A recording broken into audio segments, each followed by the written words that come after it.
When you imagine a temple, your mind might leap to the Parthenon or some similar colonnaded marble-perfect symmetry. White marble, gleaming in the sun, silent and pristine. But real temples, the ones where gods like Aphrodite were truly worshipped, were rarely pristine. They were lived in, used daily, and they breathed with the sounds and smells of animals, incense, people, and dust. The temple of Aphrodite at Paphos in Cyprus was no exception. Revered as one of the most sacred sites of her cult, it was a place not of eternal silence, but of constant, methodical activity. There was no statue of the goddess here, at least not at first. No gleaming sculpture with lifelike eyes and flowing robes. Instead, the centerpiece of the temple was a conical black stone, worn smooth with time. This aniconic representation, meaning without an image, harkened back to Near Eastern traditions. A divine presence could be contained in a simple form, a sacred object whose mystery lay in its silence. Worshippers would come not to gaze, but to interact. They brought offerings, bread, oil, perfume, and of course, doves. And all of it had to be managed, tracked, and disposed of with care. The daily routine in Paphos was managed by a full staff of temple workers. Some were priestesses from established families, women who inherited their roles and performed sacred rites. Others were functionaries, scribe clerks, porters, incense grinders, sweepers. Together, they kept the temple running, not through miracles, but through an exhausting series of small, repetitive actions. The ledges, some etched on stone, and others perhaps recorded on perishable materials like papyrus or wax tablets, documented every item that entered the sacred precinct, from amphorae of imported oil to the number of birds sacrificed during spring festivals. It all had to be logged. The doves played an outsized role in this structure of devotion. They were present year-round, nesting in alcoves and small recesses, built directly into the temple's outer walls. They were not ornamental in the modern sense. They weren't pets or aesthetic accessories. They were offerings waiting to happen, symbols living among symbols. At any given moment, the temple would echo with the low murmur of cooing. Visitors could purchase birds from vendors outside the complex or bring their own, sometimes adorned with tiny wreaths or daubed with colored powders. A priestess would accept the dove at the altar, mumble the required incantations, and perform the sacrifice, if necessary, swift, practiced, and without ceremony. It was the action that mattered, not the spectacle. There were doves that weren't sacrificed to K. These were the temple's own part of the sacred flock. They were raised for ceremonial release, a gesture meant to carry the worshipper's prayer into the sky. Releasing a pair of doves during certain rites, especially those marking fertility, marriage, or childbirth, was considered a way to send a silent petition to the goddess. The birds always returned, guided by instinct, to the dovecote that had become their home. It was not a miracle. It was biology. But for the ancients, this natural homing behavior was an affirmation of divine order. The birds didn't fly away. They came back. Just like love, just like harmony, just like hope if nurtured properly.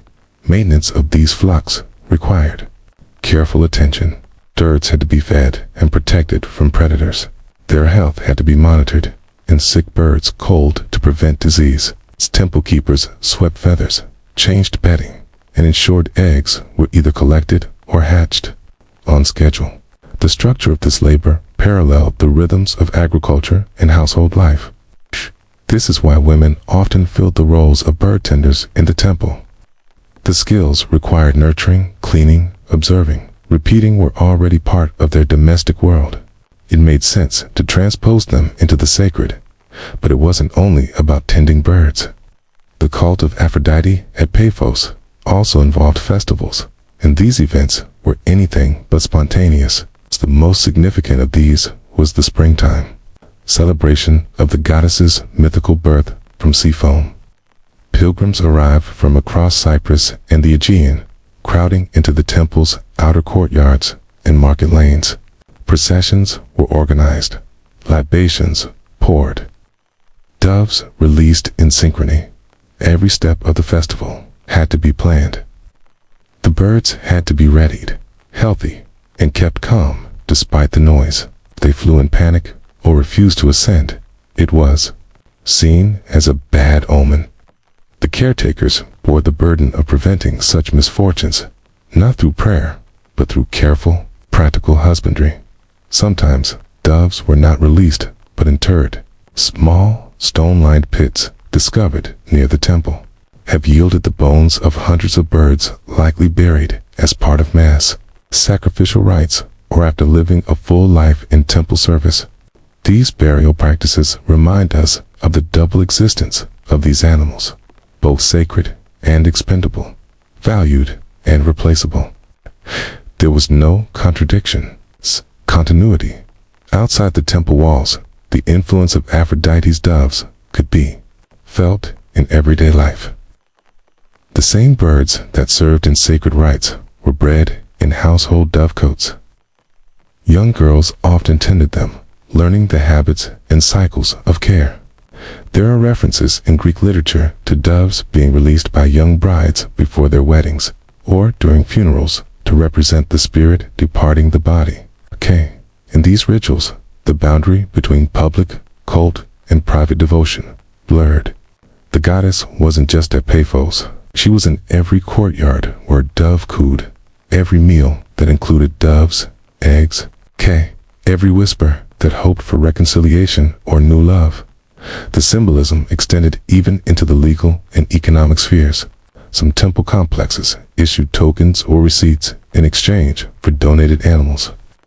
These receipts allowed pilgrims to return during festivals and claim certain honors, like a closer position in the processional line or the right to carry offerings directly to the altar. A dove, then, could be a form of currency offered in advance to secure divine or social favor later. In this context, the bird was no longer just a symbol of Aphrodite.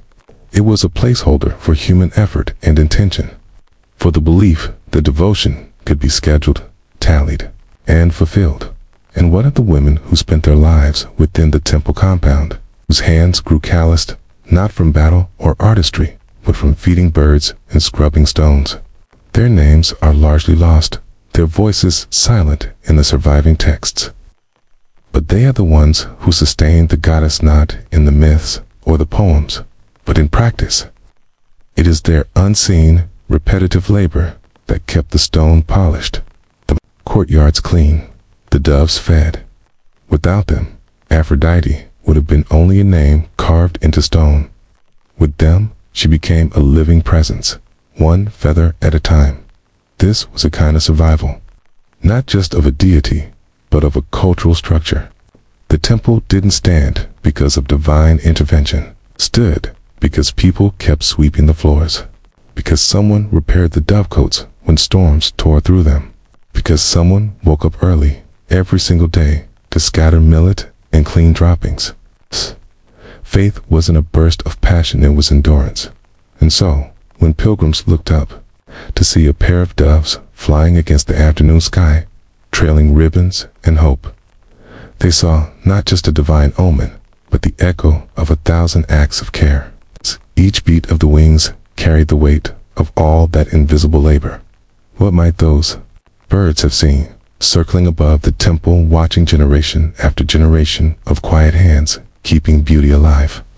If you close your eyes and try to picture Aphrodite, what comes to mind? Perhaps the foam-kissed goddess emerging from the sea on a shell, or maybe a marble statue captured mid-smile in some Athenian ruin. But there's one recurring detail: doves. Always doves. They coo beside her in frescoes. They perch on her shoulders in forgotten bas-reliefs, and they draw her chariot in the most grandiose retellings. And yet, few ask why. Did the goddess of love and beauty, supposedly carefree, in wild favor, the softest, most domesticated of birds? The answer is neither dramatic nor divine. It lies, as most things do, in tedium rituals, domestic spaces, farming, in the slow churn of cultural repetition. Long before Aphrodite claimed the dove as her emblem appeared, it already nestled itself into Mediterranean culture for centuries. In the arid courtyards of ancient Mesopotamia and the eastern Mediterranean, doves were not just decorative flourishes of peace and romance. They were entirely practical. People raised them for their meat, their eggs, and even their droppings, which were used as potent fertilizer. In a world where agriculture depended on what little nutrients could be returned to the soil, the value of dove droppings was no small matter. In Cyprus, where Aphrodite would later have one of her most prominent temples, doves were bred in dome-like clay structures called dovecotes, simple mud brick buildings dotted with round holes for nesting. The daily care of these birds was anything but celestial. Every day, someone had to rise early to scatter grain or millet.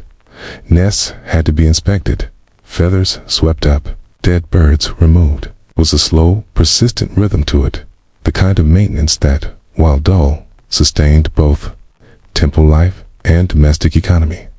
And it was this routine, this quiet productivity, that earned doves their symbolic place long before myth took hold. The Greeks, like many ancient cultures, did not invent their gods from whole cloth. They inherited them more with their symbols from neighbors and trading partners. Aphrodite's origins are famously entangled with those of other Near Eastern goddesses, the Sumerian Inanna, the Babylonian Ishtar, and especially the Phoenician Astarte. These goddesses shared a portfolio of traits: fertility, sexuality, love, but also shared animals, chief among them the dove. When Aphrodite appeared in the Greek pantheon, she did so through a kind of cultural rebranding. The Greeks took a deity that had been part of the Eastern Mediterranean imagination for centuries and gave her a new name and some new myths. But they didn't discard everything. They kept the symbols, the rituals, the general air of mystery. So the dove followed, not by divine decree, but by habit, by inherited association. In Aphrodite's Cypriot temples, especially the one at Paphos, doves were more than metaphors. They were real, breathing creatures that lived on temple grounds.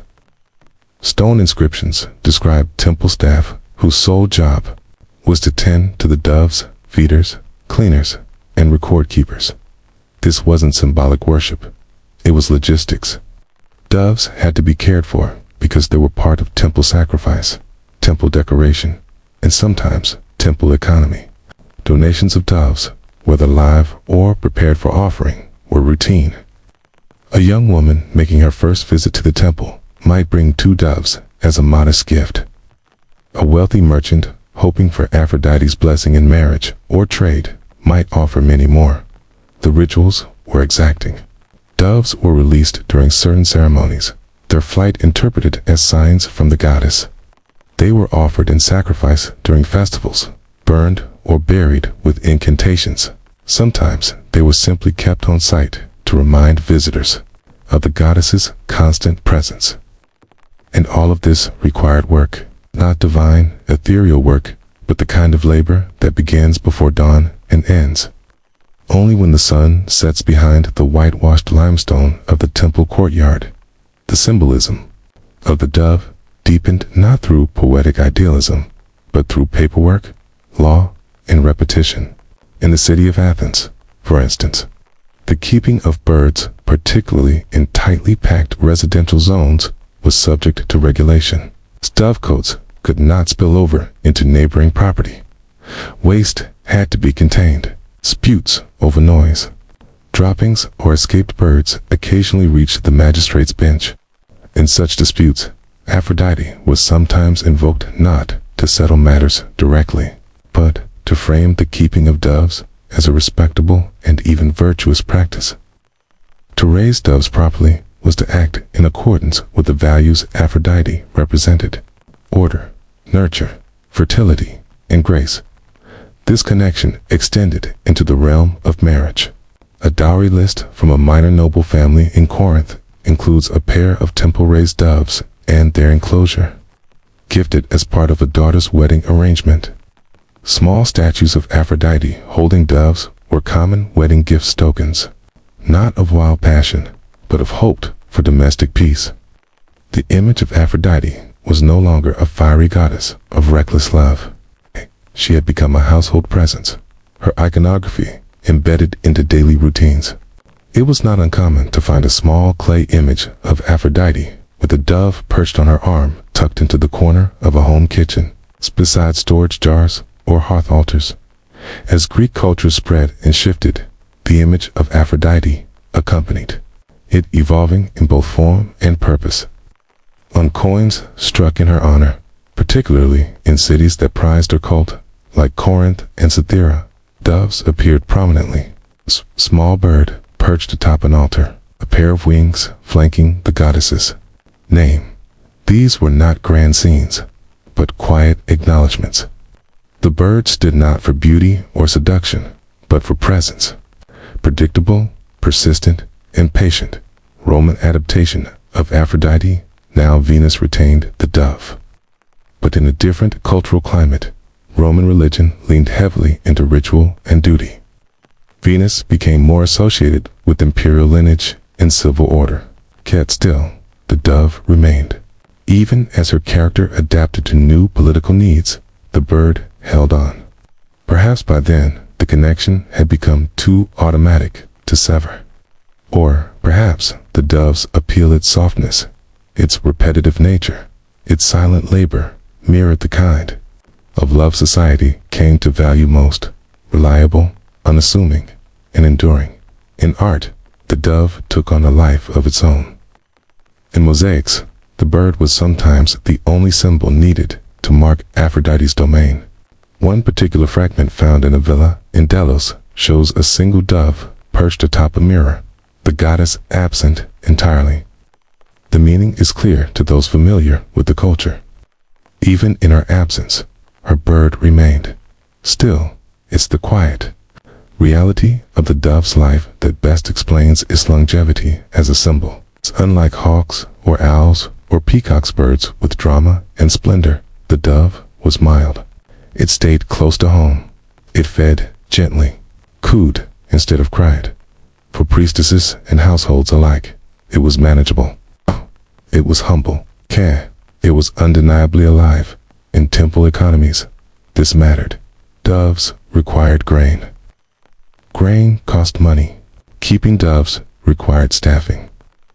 They were an expense as much as a symbol, and yet they were kept, fed, accounted for. Their feathers swept up, their eggs collected or left to hatch. Why? Because rituals required it. Because worship, like all institutions, runs on routines more than revelations. Aphrodite's dominion over love was never purely about passion. That interpretation, fueled by later poets and dramatists, overlooks her deeper role. Goddess of continuity, of marriage, of childbirth, of reconciliation. She presided, not over the storm, but over what came after the rebuilding, the nesting, the slow restoration of peace. The dove embodied that restoration perfectly. It didn't soar or strike. It settled. It stayed. Perhaps the most telling thing is not what ancient poets said about Aphrodite and her doves, but what they didn't. Few hymns linger on the birds. Few myths dramatize their role. Instead, the dove appears again and again on the edges of things, in carvings, in statues, in contracts, in courtyards.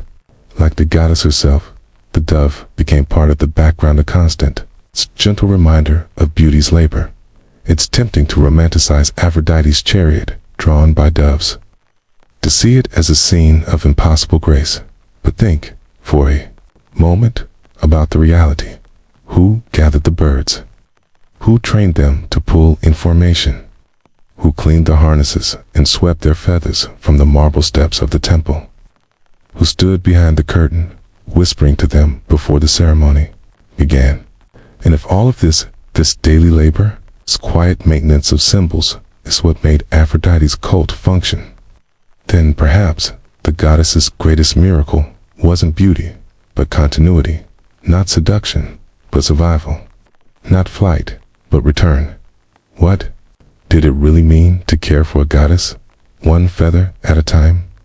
After the festivals were packed away, the torches extinguished, and the last of the doves released into the soft Cypriot sky, the temple of Aphrodite at Paphos returned to its rhythm. Not a dead stillness, but a steady hum wind through stone halls, footsteps across dust-worn paths, the cooing of birds nesting in the old walls. Time pressed forward. Empires rose, fell, and passed across the eastern Mediterranean like clouds. But in one form or another, Aphrodite remained. Her survival did not rest on grand myths.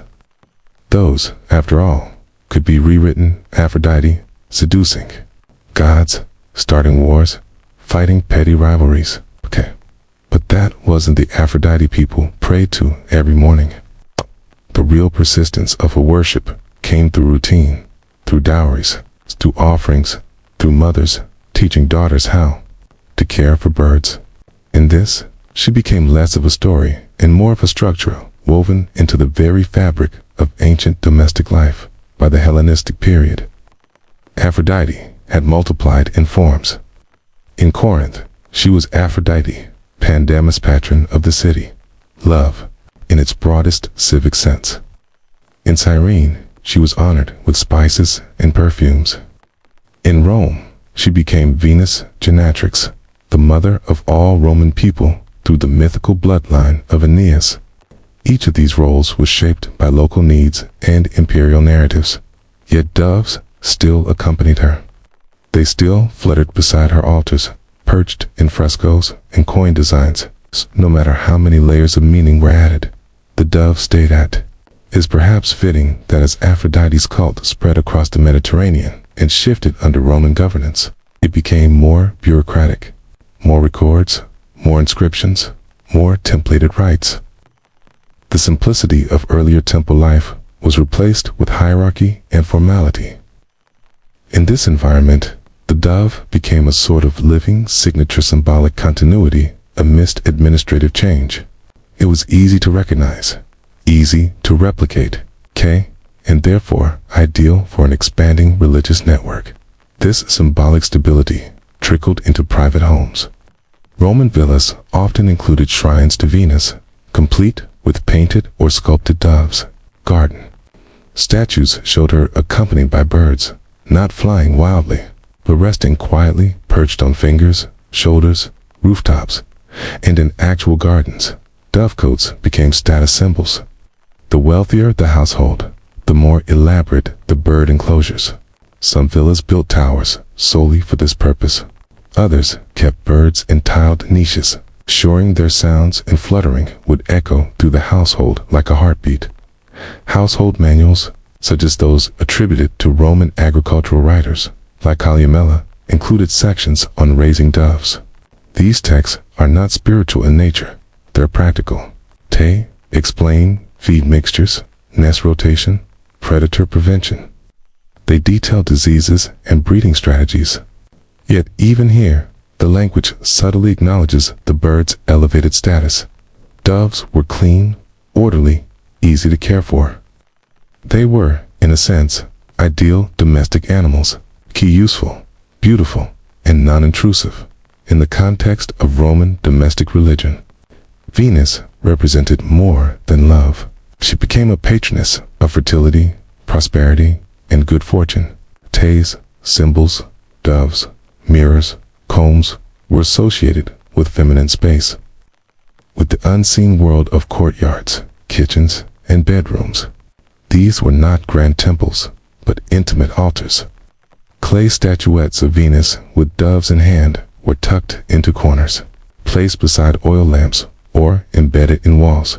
For the average Roman woman, the goddess was not a mythic temptress, but a guide for navigating daily life, marriage, childbirth, reconciliation, aging. Prayers were offered in whispers. Offerings were small, a bit of honey, a braid of hair, a pair of doves bought from a market stall and released quietly at dusk. Devotion here wasn't spectacle, it was repetition, and it was here, in this intimacy, that Aphrodite became more real than any marble statue or epic verse could portray. The strength of her worship didn't lie in the battlefield or the council chamber, but in the quiet tenacity of households that remembered to feed the birds as Christianity spread, and the old temples were slowly dismantled. Aphrodite did not vanish overnight. Her temples were repurposed or buried. Her altars were broken or left to weather. Her names faded from public records. And yet, the doves remained. They still cooed in courtyards. They still returned to dovecotes built by hands that may no longer have known her name. In many places, their symbolic resonance was transferred to the Virgin Mary, another maternal figure of compassion and intercession. It is no coincidence that doves remained a symbol of peace, purity, and spiritual grace.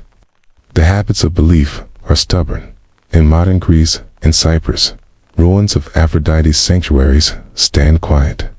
At Paphos, the temple's stones are low and scattered, with only fragments left to suggest what once stood there. But nearby, you can still hear birds. Not descendants, in the literal sense, but inheritors of space. They flutter through the scrub and settle among fallen columns. Their presence is not sacred anymore, but maybe it never had to be. Maybe the sacredness was always in the act of noticing, of caring, of feeding and watching and understanding what it means for something soft to persist through time. Today, when people mention Aphrodite, they often focus on the grandeur, the beauty, the love, the legends. But the more enduring part of her story might be the boring part, the daily offerings, the humble birds, the way she shaped how people thought about their homes, their marriages, their tasks. She was present not in thunderclaps or visions, but in the cooing that echoed through stone walls each morning. Even now, if you visit certain villages in Cyprus or southern Greece, you'll find dovecotes built in traditional styles stone towers, with geometric holes carefully maintained. People still raise doves there, though the reasons have shifted. Today, it is for food, for sport, sometimes for tradition. Yet the shape of the practice remains the same. Feed them, let them fly, wait for them to return.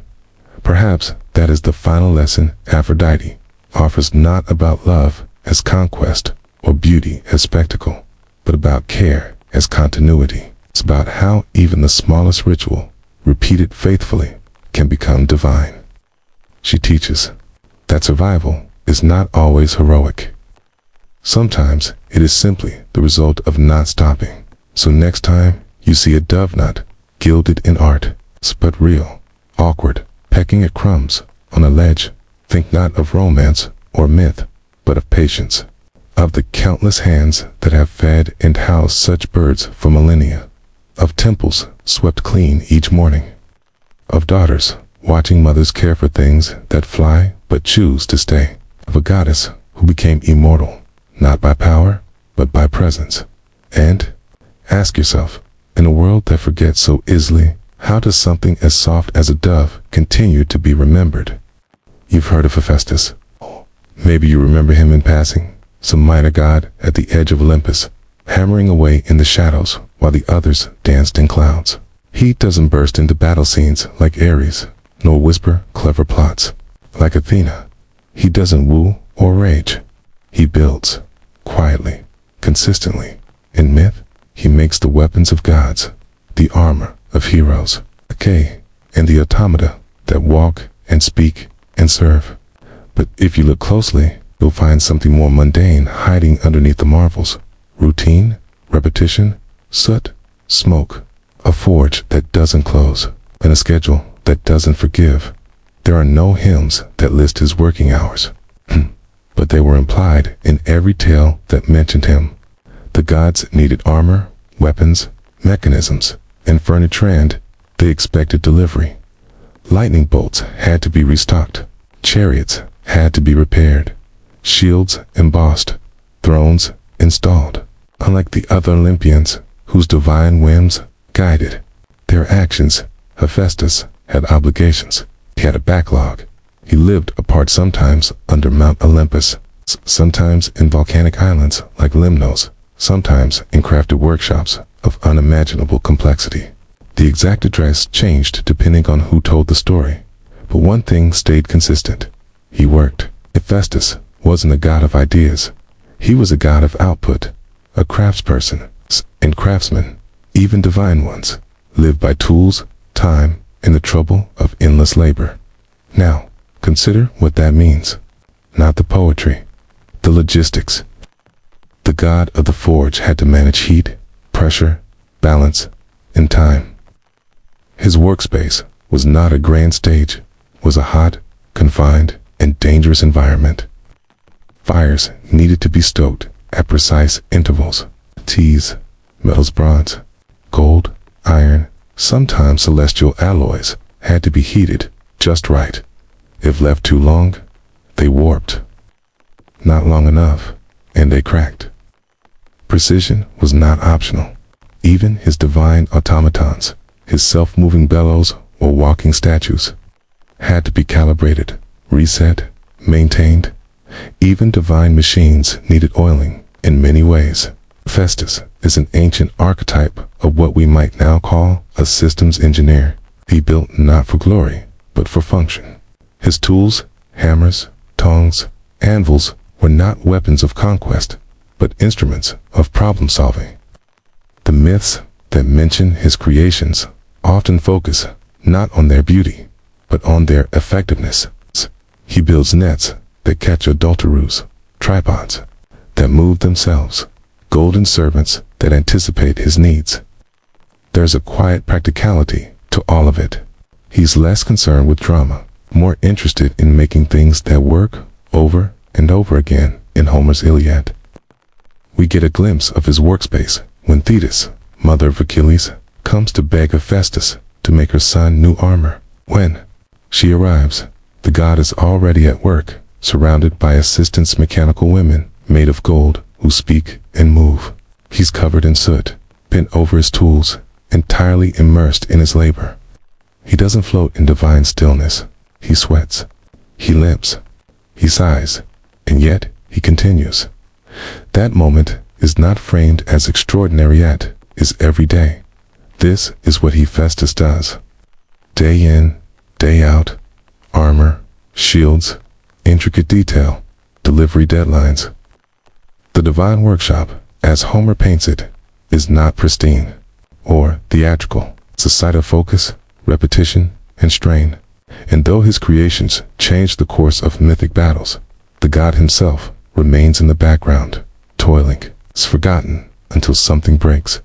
Even among the gods, he was isolated. It's not always by choice, but by structure. While Zeus issued commands and Hera orchestrated schemes, Hephaestus hammered.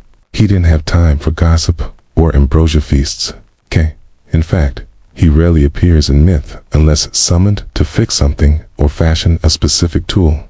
He is the divine repairman, silent until needed, gone again once the task is done, and yet his work underpins the very structure of Olympus.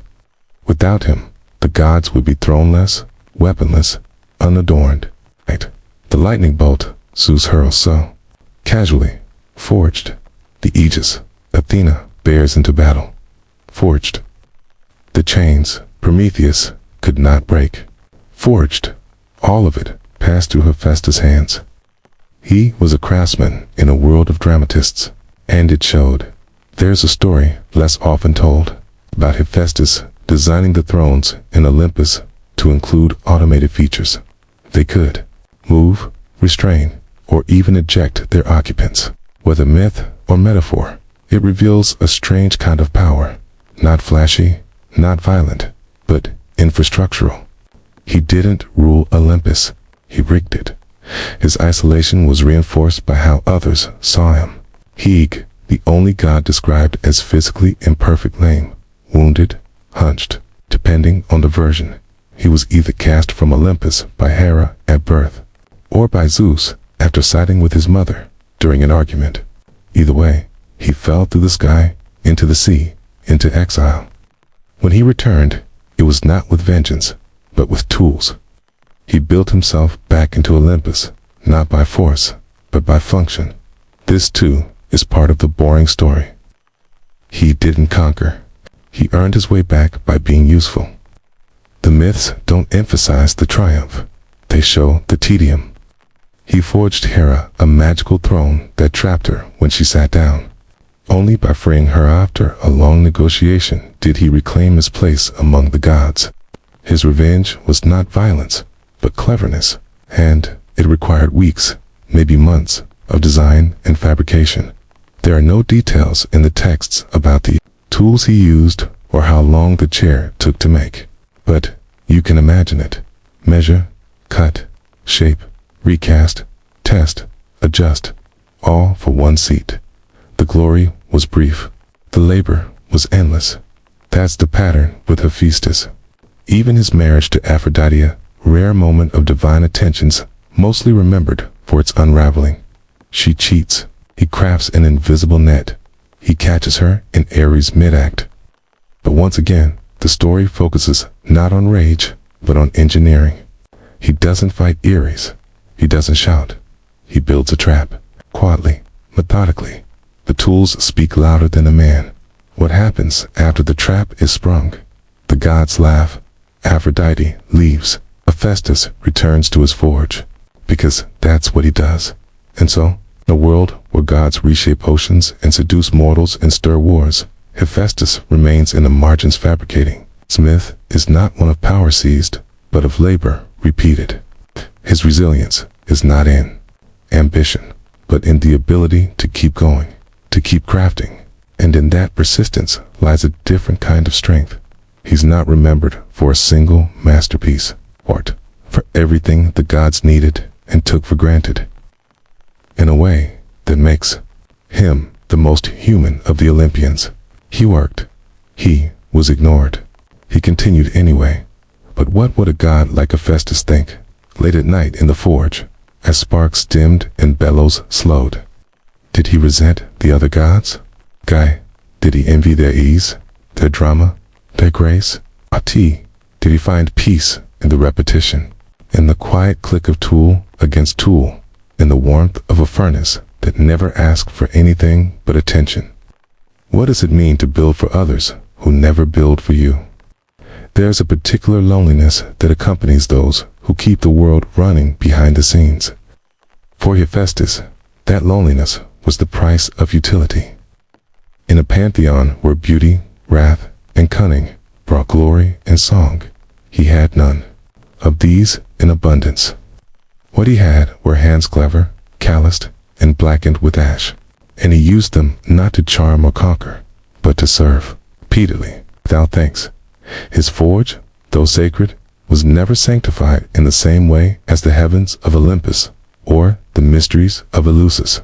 It was functional, loud, hot, built not for worship, but for production. The anvil was his altar, and the hammer his hymn. Few visited unless they wanted something. Fewer still stayed. Most of his creations bore no name. They were tools, armor, accessories. He crafted Hermes' winged sandals and the breastplate of Diomedes. He set the precious stones into Hera's girdle and shaped the golden chalices used at the Olympian feasts. These objects passed between hands, traveled the world, altered destinies. And yet they carried no signature. There was no crafted by Hephaestus etched into the hilts or rims. They were just ... there, as if the divine forge worked itself. Even his most magnificent work, Achilles' shield, as described in Homer's Iliad, no fanfare. It is a marvel of design, a cosmos in metal, showing cities at peace and war, the plow and the harvest, dances and feasts. Every inch is filled with motion and life. Still, the hero who wielded it is remembered more vividly than the god who created it. Achilles made it famous. Hephaestus only made it. Such was his fate, the essential worker of Olympus, invited only when something broke, and dismissed once it was fixed.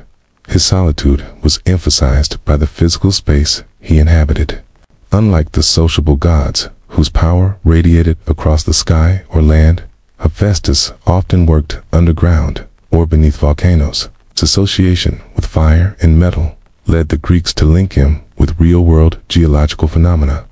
The island of Lemnos, for instance, with its volcanic soil and long history of metallurgy, was believed to be his sacred home.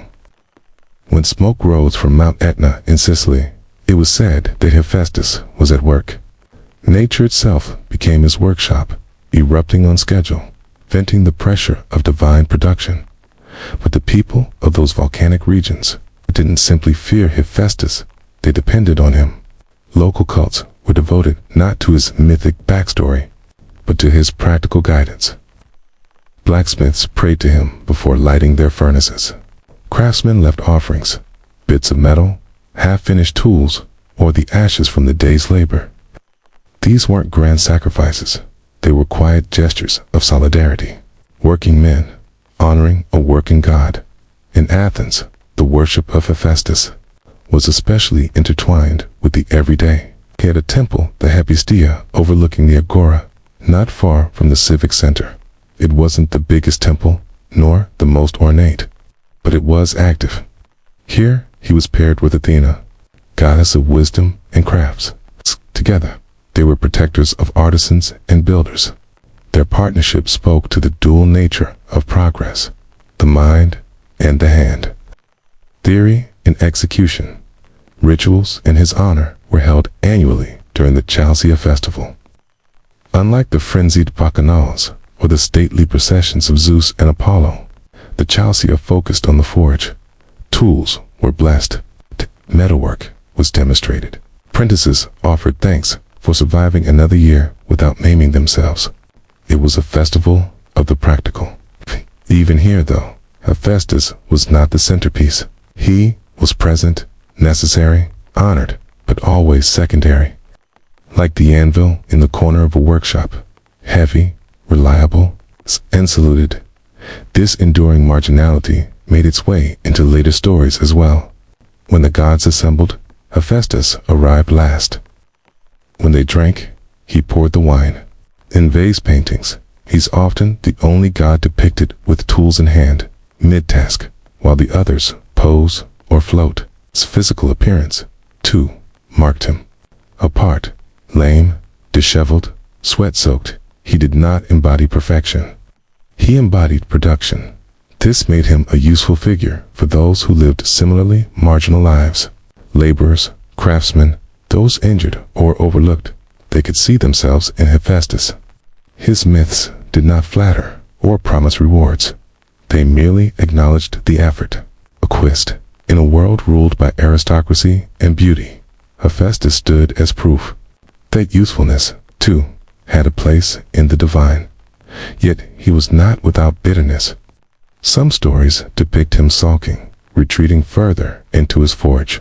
In one tale, he locks himself away, refusing to make anything for anyone. Gods, suddenly, deprived of their tools and adornments, panic. Only with flattery and gifts do they coax him out. This is not rebellion. It is withdrawal, a boundary drawn by exhaustion. And what of his personal life? His marriage to Aphrodite was, from the beginning, a mismatch. Beauty and labor, desire and duty. She did not love him, and he likely knew. Still, he married her, perhaps out of obligation or political arrangement. Their union produced no children. Their home was not filled with laughter or grace. Instead, it became another workplace, full of silence, miscommunication, and eventual betrayal. Even his revenge, when it came, was meticulous. He built an invisible net, tuned to respond to motion and pressure. No confrontation, no explosion, just an engineer's trap. And once sprung, it held fast. But the gods laughed. Aphrodite laughed. Ares was unpunished. And Hephaestus returned to his forge. The myth ends not with triumph or change, but with continuation. Work resumed, orders filled, requests accepted. Forge burned on. There's a strange comfort in that. It's the idea that, even in a world of chaos and betrayal, the hammer still falls, the fire still glows, and the work still matters. Hephaestus doesn't ascend. He doesn't transform. He persists, not in glory, but in routine. Modern readers may find in him a reflection of contemporary life, overworked, underappreciated, responsible for the infrastructure, but rarely acknowledged by those who use it. He's not a hero. He's not even particularly likable, but he is necessary. And that necessity is his immortality. What kind of God keeps working when the world has stopped watching? Hephaestus never raised an army. He didn't rule a domain of temples glittering with gold or issue commandments from mountain peaks. Instead, his domain was quieter, hot, heavy, and hidden. And though the myths rarely celebrate him, his legacy is felt in every polished shield, in every hinge that opens with balance, in every tool that does its job without drawing attention to itself. It is a legacy, not a spectacle, but of endurance, not in songs, but in function. After all, Hephaestus was never a god of endings. He was a god of continuations. Where others sought war or revenge, he simply returned to work. In the mythic cycles, even as heroes fell and cities burned, his forge remained lit. What was ruined could be repaired. What broke could be reforged. That was the silent promise of his presence. There would always be someone to rebuild. It is perhaps no accident that, across Greek and Roman history, Hephaestus became increasingly associated with the everyday rather than the extraordinary. 8. Wasn't just the maker of divine weapons anymore. He was the protector of blacksmiths, carpenters, metalworkers, inventors. Temples built in his name were often located in working-class districts, close to workshops and markets. There, artisans didn't worship him with gold or marble, but with the clang of hammers and the smell of burning coal. They left behind votive offerings, not of jewels, but of miniature, tool-stinny bronze anvils, tongs, hammers, tokens of thanks, of hope, of solidarity. Even as Greece fell under Roman rule and later into the Christian age, Hephaestus lingered not as a living god, but as a cultural idea. His name faded, but his image remained. The craftsman bent over his work, soot on his face, heat at his back. The creator without applause. The maker without myth. In medieval Europe, the figure of the blacksmith retained a certain mystical aura. The only commoner allowed to work with fire, to shape metal, to literally change the form of the world. Echoes of Hephaestus rang faintly in every village forge. Later still, in the industrial age, he would be resurrected in new forms. Factories became the new forges, machines the new automata. Engineers replaced gods, but the archetype persisted. The quiet figure surrounded by noise, creating the infrastructure that no one notices until it breaks. The pressure remained, to be useful, to be productive, to be invisible. In modern media, when Hephaestus appears, it is rarely at the center of a story. He is a side character, a technician, a builder. He exists to support others, to fix what's broken, to design what's needed. Rarely does he get a full arc. Rarely is he asked what he wants. But perhaps that's the final truth of his mythology, that the divine is not always in the dramatic, but in the dependable. That holiness can be found not just in beauty or war or wisdom, but in repetition, in the hammer's rhythm, in the forge's glow, in the knowledge that, no matter the chaos around, someone is still working to hold the world together. This is what separates Hephaestus from the rest of Olympus. The other gods destroy, inspire, punish, seduce.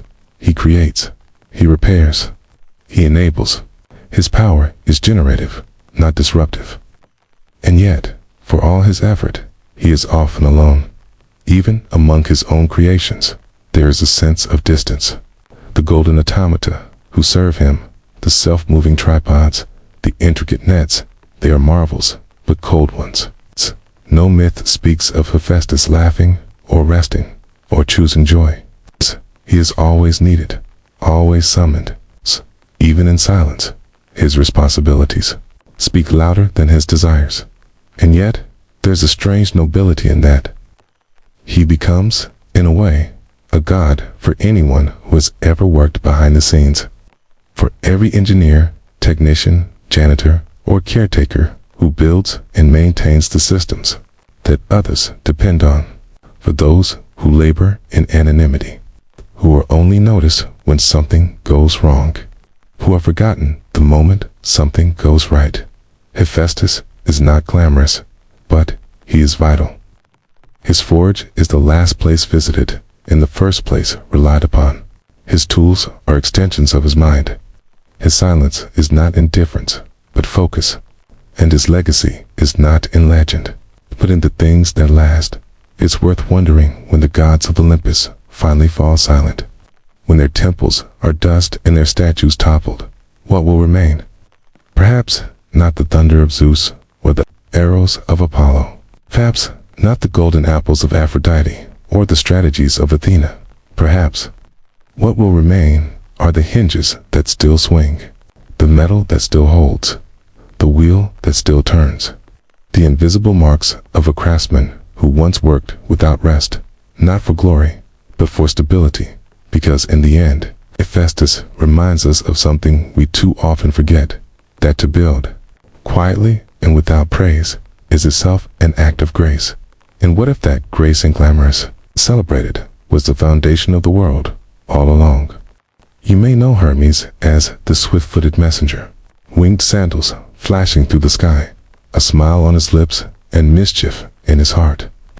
He's the god of travelers, of thieves, of wit, and of commerce.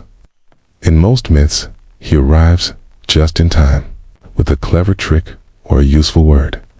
But behind the wings and the charm lies something far more ordinary. Hermes was also a god of records, of movement tracked, of things counted and recounted.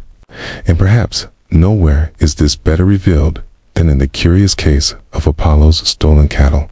It's a minor myth, often summarized as a joke. Baby Hermes, barely a day old, sneaks out of his cradle, steals Apollo's sacred herd, hides them, and then sweet-talks his way out of trouble. But what's usually lost in the retelling is just how complex the theft actually was, and how it reveals a side of Hermes that few ever notice. The meticulous organizer, the keeper of inventories, the divine clerk of comings and goings. Start at the beginning. On the day of his birth, in a cave in Arcadia, Hermes decided he needed to make his mark, but not with violence, with cleverness. He left his mother Maia's side and traveled across the Peloponnesian wilderness to where Apollo kept his sacred cattle. But stealing a herd of cows isn't a one-step prank.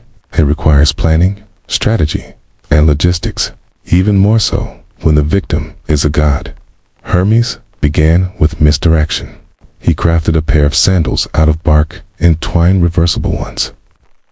That is, they could be worn backward, making the tracks misleading.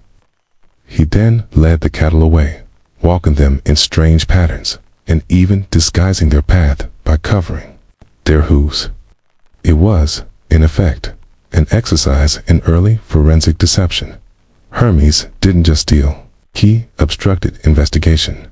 And yet, he didn't simply scatter the herd.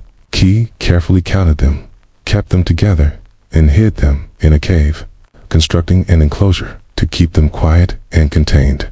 He even sacrificed two of them, a puzzling move for a newborn god. But this, too, was methodical. He created fire by friction, selected the animals, and conducted the ritual according to custom. All of it was precise, not random, not mischievous, procedural. It's at this point the myth takes an unexpected turn. When Apollo confronts him, Hermes plays dumb. He returns to his cradle, wraps himself in swaddling clothes. Could insist he couldn't possibly have done anything, being so young. Apollo, exasperated, drags him to Zeus. But here's where the myth departs from slapstick and enters something stranger. Zeus, rather than punishing Hermes, laughs, then appoints him as a messenger of the gods. Why? 'Cause what Hermes had demonstrated wasn't just trickery. It was competence. He had tracked movement, hidden a large operation, manipulated evidence, performed a ritual, and negotiated diplomatically before the end of his first day. What Zeus saw wasn't a prank, it was administration. From then on, Hermes was given dominion not only over messages, but over all movement, of travelers, of traders, of animals, of souls. He became the god who knew where things were and how they got there. He was entrusted with the weights and measures of markets, the traffic of goods, the accuracy of contracts, and through it all, he kept records divine, invisible, but unmistakably there. In this way, Hermes became the god of systems, not static ones, but fluid ones. Trade routes, postal services, communication chains, even the murky transit between life and death.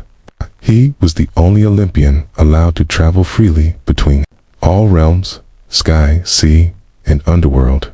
Not because he was beloved, but because he was necessary. He had the maps, he had the ledger. He also had, curiously, the authority of boundary stones.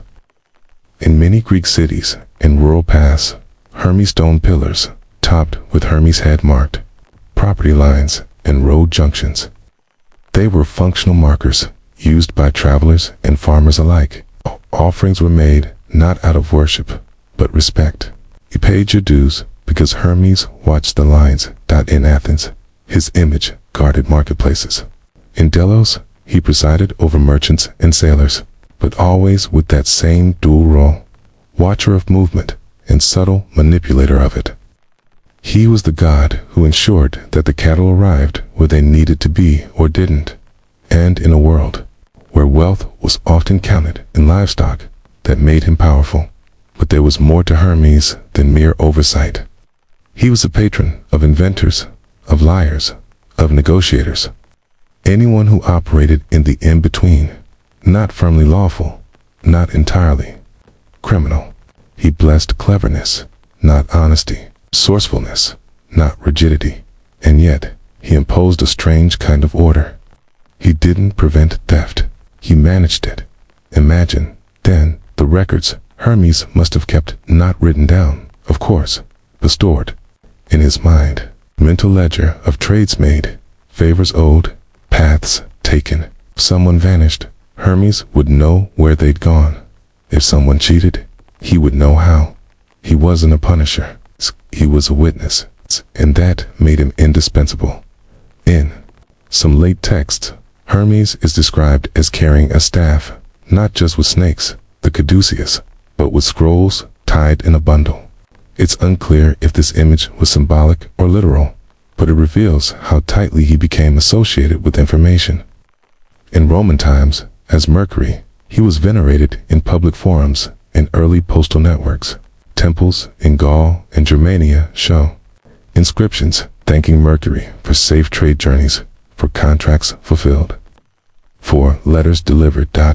And yet, through all of this, Hermes retained his sly smile. He never became a bureaucrat in a dull sense. He was never rigid. Instead, he remained agile, fluid, alert to opportunity.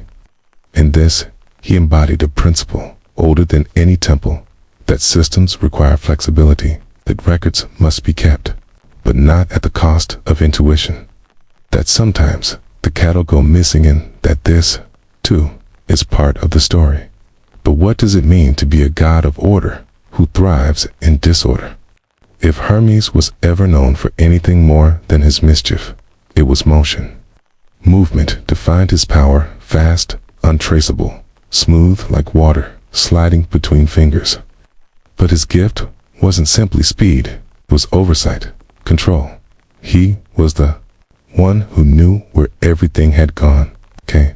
While the other gods ruled the skies, or war, or love, Hermes was granted the peculiar realm of transition. He didn't own lands. He managed roots, and that made him indispensable to mortals and immortals alike. Once his trick with Apollo's cattle had passed from scandal to story, Hermes found himself cast in a dual role, part messenger, part accountant of all things transient. His domain grew first in the physical sense. He was a god of the road, the pathways between cities, the dirt tracks through the mountains, the busy ship lanes of the Aegean. He did not rule cities, but everything that passed between them. His temples were often built at crossroads, on harbors, or beside open markets.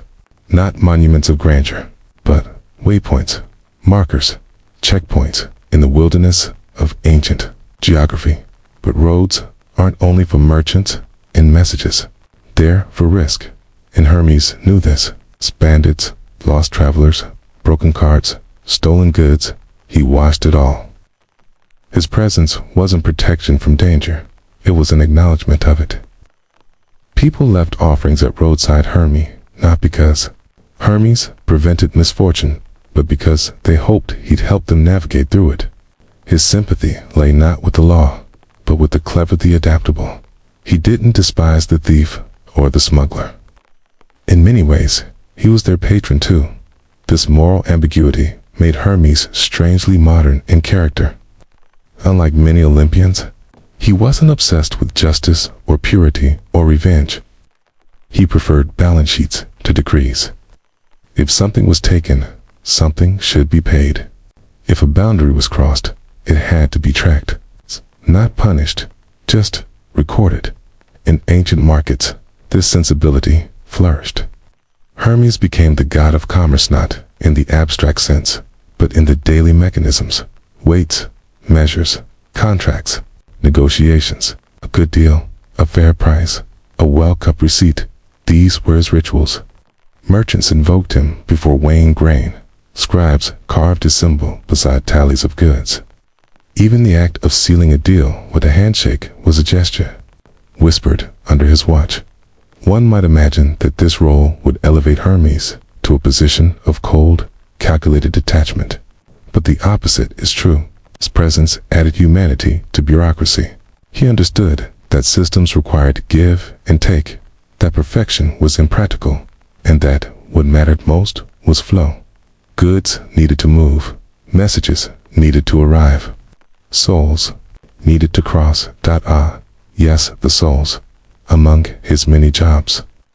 Hermes held one that was both crucial and quiet. Psychopompos, the conductor of souls. When people died, it was Hermes who led them to the underworld. Not Hades, not Persephone. Hermes. It's easy to overlook how intimate this task was. While the other gods dealt with war and marriage and harvests, Hermes spent time with the newly dead. He didn't judge. He didn't warn. He simply guided. Down the shadowy paths to the Styx, through the mists, into the hands of Charon and the waiting fields beyond. This, too, was a form of traffic. A one-way journey, logged only in memory, in funerary art. Hermes is often shown, not with a smirk, but with a somber calm standing beside the deceased, hand extended in silence. He appears in frescoes, steely sarcophagi. Always mid-step, always at the edge. Even here, he is a god of transitions. Life to death, known to unknown. And his duty, understated and unwavering, is to make sure no one walks that path alone. There is a profound boredom in this role, one not of dullness, but of repetition. Thousands upon thousands of souls, every year, century after century. No drama, no exceptions, just movement, quiet, slow, inevitable. Hermes didn't resist it. He didn't glorify it. He facilitated it. Like a postal clerk for the beyond, he ensured the departed arrived where they were supposed to. This side of Hermes complicates his usual image as a trickster. Here is no thief or prankster. Here is someone dependable, present at the most vulnerable moment. It is a reminder that transition, whether of goods, words, or lives, is sacred, and that someone, even a god, must bear the weight of escorting us through it. Yet Hermes never lingered in the underworld. He returned, always. His travels were cyclical, reliable, from Olympus to Earth to Hades and back again. As the first god to implement a kind of divine logistics network, in a sense. Hermes was the first to map the full range of divine geography, not in conquest, but in comprehension. He understood the spaces in between, the routes no one else noticed. He connected realms that were otherwise siloed. He didn't create the paths. He walked them, memorized them, made them reliable. And so, in an ancient world where distance was danger and travel uncertain, Hermes became a symbol of navigation itself, not just physically, but socially and spiritually. To move well was to honor him, to adapt, to persuade, to keep one's books clean, to speak quickly and think faster. These were his virtues. Children born under his patronage were said to be clever with money and languages. Travelers carried his image on amulets. Thieves offered him a portion of their gains. Even diplomats prayed to Hermes before speaking, hoping for his silver tongue. But Hermes himself never stopped moving. He didn't build temples to himself. He didn't demand long ceremonies. He stayed in motion, flickering through myth and memory, half visible. Where a message arrived too fast to explain, Hermes was there. Where a ship docked with goods, no one knew had left, Hermes was there. Where someone died and was not alone, Hermes was there. What does it mean to be everywhere, but never stay? What is the legacy of a god whose only constant was movement? By the time Hermes matured in myth, he had stolen more than just Apollo's cattle. He had taken something larger, authority over the infrastructure of the world. Not with conquest, not with thunder or decree, but through quiet acquisition, one domain at a time. He became the god of travelers, traders, shepherds, heralds, messengers, inventors, thieves, merchants, liars, linguists, and the dead. Each title gained not through battle, but through action. The things he did repeatedly, effectively, became the things he was, and it all began with an act of clever inventory. A cattle theft, yes, but also a feat of management. K-Trek. What he moved, disguised it, repurposed it, and even sacrificed a part of it. He took control of something sacred and didn't destroy it. He redirected it. This was not rebellion. It was realignment. What Hermes did with Apollo's cattle is what he would later do with the roles of other gods. He didn't seek to rival them directly. Instead, he inserted himself in the margins, the delivery, the negotiation, the handoff. He built a career out of logistics and timing, out of the unnoticed transition points between actions. And unlike other gods, Hermes never demanded a temple at the center of a city. He didn't need to be worshipped from stationary ground. His influence traveled with the traveler. It walked beside the merchant's mule cart and whispered over the scribe's shoulder. His domain was the road, the scroll, the purse, and the breath between sentences. Even as Greek religion formalized and the Olympian hierarchy grew more rigid, Hermes remained unclassifiable. He was too useful to be dismissed and too slippery to be contained. He didn't fit the template of the noble, thundering, sky-dwelling god. He wore a broad-brimmed traveler's hat, not a golden crown. He carried a staff, not a spear. He moved alone, not in procession, but this independence was deceptive. For all his freedom, Hermes carried the burdens others avoided.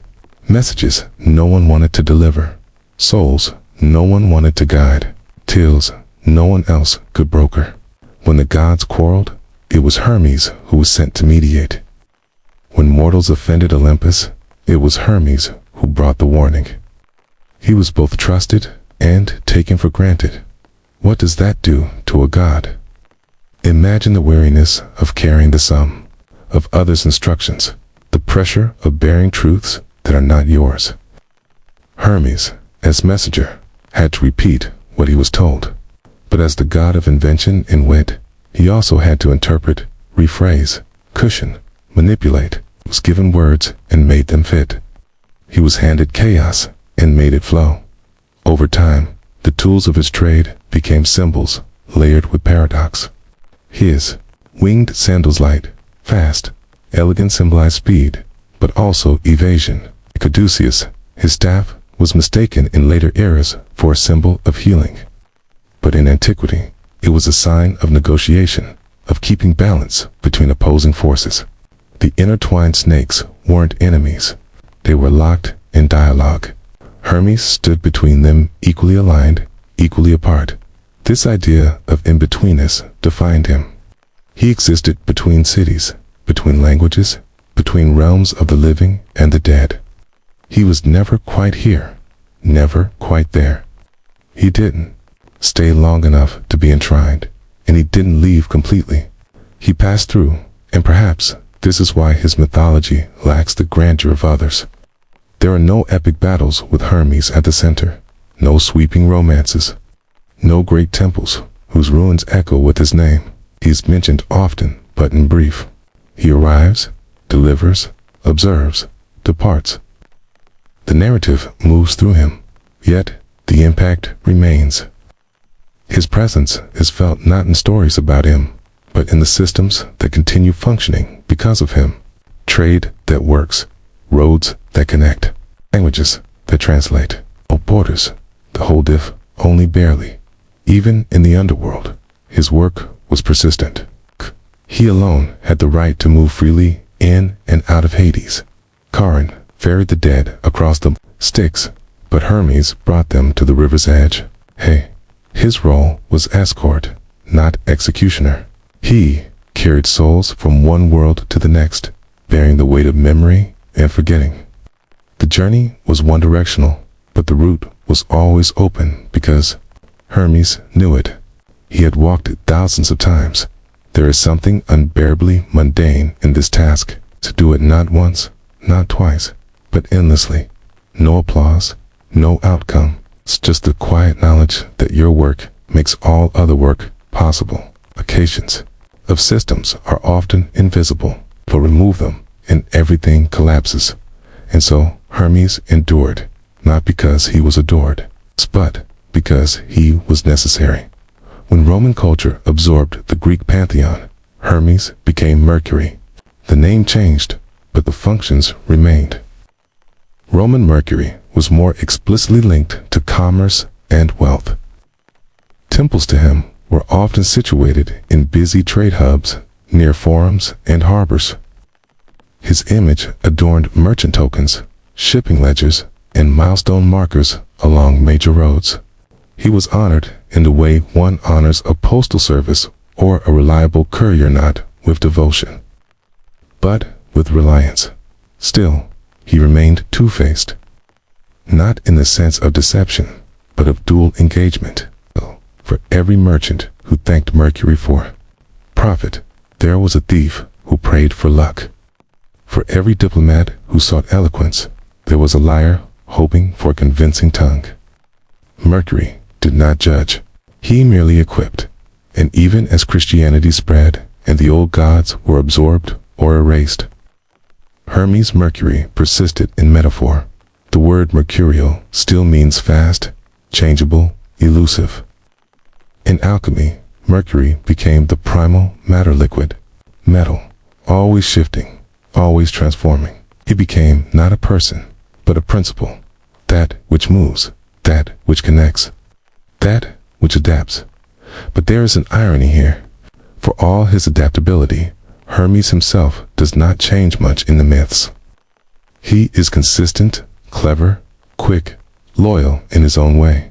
He doesn't grow, but he doesn't decay. He exists in maintenance mode, always doing, always adjusting, always tracking, which brings us back to the inventory. If the young Hermes counted the cattle he stole, if he kept a ledger in his head, then what else did he count?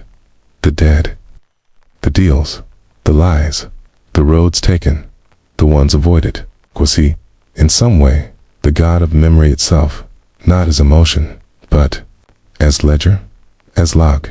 Perhaps his greatest burden was not motion, but retention, to know where everything had gone, to see the pattern no one else could see, to track the arc of things without changing their course, to be present at the beginning and the end, but never named in either. And so, when the sun sets and the road turns unfamiliar, Hermes still lingers, not as a statue or prayer, but in the way we carry ourselves between moments. We cross thresholds, shake hands on uncertain deals, speak truths laced with strategy. Hermes is there, not watching, but walking with us. The god of lost cattle, of found paths, of everything that moves but is never lost entirely. What remains of a god who only ever passed through? Perhaps just the roots he left behind, and the records no one else bothered to keep. Athena was not a goddess known for spectacle. She didn't delight in chaos like Dionysus, nor did she unleash natural terror like Poseidon. Her weapon was not the storm, but the strategy behind it. She governed with reason, restraint, and calculation. Divine bureaucrat, perhaps, in a pantheon of flair. And nowhere was this clearer than in the story of how she came to rule over Athens, not through power or popularity, but through policy, through a proposal. Through a tree it began, as many Greek stories do, with a contest. The region of Attica was in need of a patron god. Its people, still loosely organized into scattered hilltop settlements, were coming together, forming a polis, a city, a center. The gods took notice. 2 Olympians offered themselves as patrons: Poseidon, god of the sea, and Athena, goddess of wisdom, craft, and military order. Their task was simple: provide a gift. The people of Attica would choose the better offering, and the victor would claim the land. Poseidon, full of divine bravado, struck the rock of the Acropolis with his trident. From the wound in the stone burst a spring salt water, some said, or perhaps a horse, depending on the version. A grand, dramatic gesture, immediate, impressive. It roared and shimmered. Surely, this was what power looked like. Athena's turn came next. She stepped forward, quiet, deliberate, and planted something in the soil. A seed. Slowly, methodically, it sprouted into an olive tree. Not fast, not dazzling, just steady growth. The choice, though debated by mythologists for centuries, is presented simply in the narrative. The people chose the olive tree, the gift of Athena. But why? Why pick a plant over a spring or a horse? What kind of ancient logic preferred agriculture to spectacle? The answer lies in systems, infrastructure, long-term planning. The olive tree was, above all, practical. It gave fruit, oil, wood. It grew in the rocky soil of Attica, demanded little water, and lived for centuries. It represented not just nourishment, but permanence. Its roots suggest a settlement. Its slow maturation mirrored the work of city building. To pick the olive was to pick bureaucracy over battle, and so Athena became the patron of the city, which would soon take her name Athens, not for her divine heritage, not for her strength, but for her foresight. Her bid was not emotional. It was infrastructural. The olive tree she planted was said to remain on the Acropolis, even after the Persians sacked the city centuries later. When the temple of Athena burned, the tree sprouted anew from the scorched ground, a sign the Athenians believed of resilience, but also, perhaps, of something else: policy continuity. Athena's rule in Athens wasn't just symbolic. She became the spiritual backbone of civic identity. Festivals were held in her honor, the Panathenea chief among them, not simply as religious events, but as affirmations of the city's functioning. Prizes in these games weren't gold or crowns, but empery of olive oil, as olive oil that came from trees planted under her guidance. trees that formed the basis of the city's economy. In this way, the goddess of wisdom wasn't a passive figurehead. She was embedded in the city's systems. Laws were said to be inspired by her counsel. Craftsmanship, especially weaving and shipbuilding, fell under her patronage. Every spindle turned in her name. Every loom honored her structure. Every bureaucratic regulation, every policy manual, every codified civic custom, these were, in some sense, seen as extensions of her mind. And this was not a mind of revolution, but of refinement. Athena didn't tear down, she optimized. She found what was stable and made it more stable. Her symbols, helmet, spear, shield, were not weapons of attack, but of measured defense. In her olive tree. Not a wild forest, but a cultivated grove.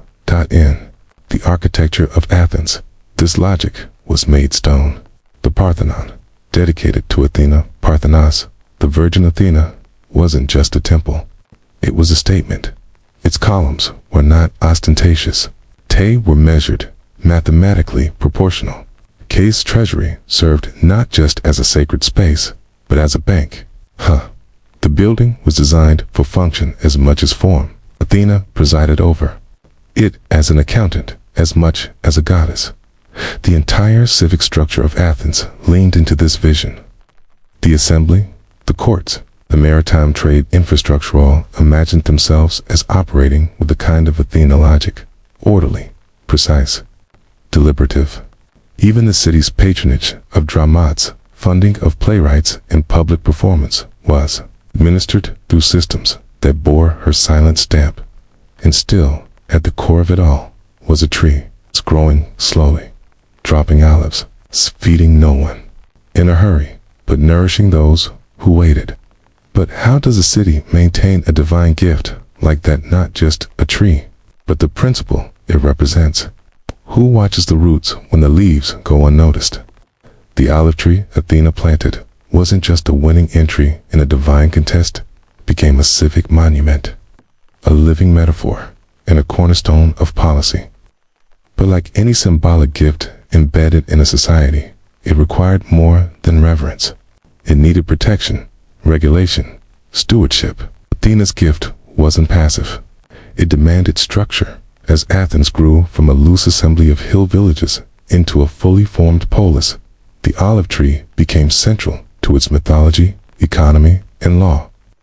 Not just that single tree on the Acropolis, though that one was sacred. The thousands that followed. The Attic countryside was soon dotted with cultivated groves, some planted on public land, others on private estates. These groves formed the foundation of Athens' olive oil industry, a cornerstone of trade and state revenue. The oil wasn't just used for food. It was burned in lamps, used in hygiene rituals, poured as offerings. It became, quite literally, the fuel of daily life. And because the trees mattered, they were counted, surveyed, categorized.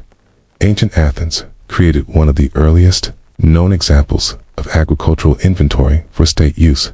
Special officials, known as the mnemones, were tasked with inspecting olive groves, especially those on sacred or state-owned land. They had to ensure the trees were maintained, not damaged, not cut without authorization. There are surviving inscription stone records documenting the number of trees on particular plots and the penalties for harming them. To uproot an olive tree illegally could result in exile. That's how seriously Athena's gift was guarded. What emerges from these records is not a picture of mythical abundance, but one of regulatory tedium. Olive trees had to be trimmed, their yields reported, their ownership tracked across generations. Cases of inheritance disputes, land with productive trees was often the source of contention. And in every case, Athena's name loomed not as a judge, but as a legal framework. She wasn't invoked to solve the disputes. She was the justification for why they mattered.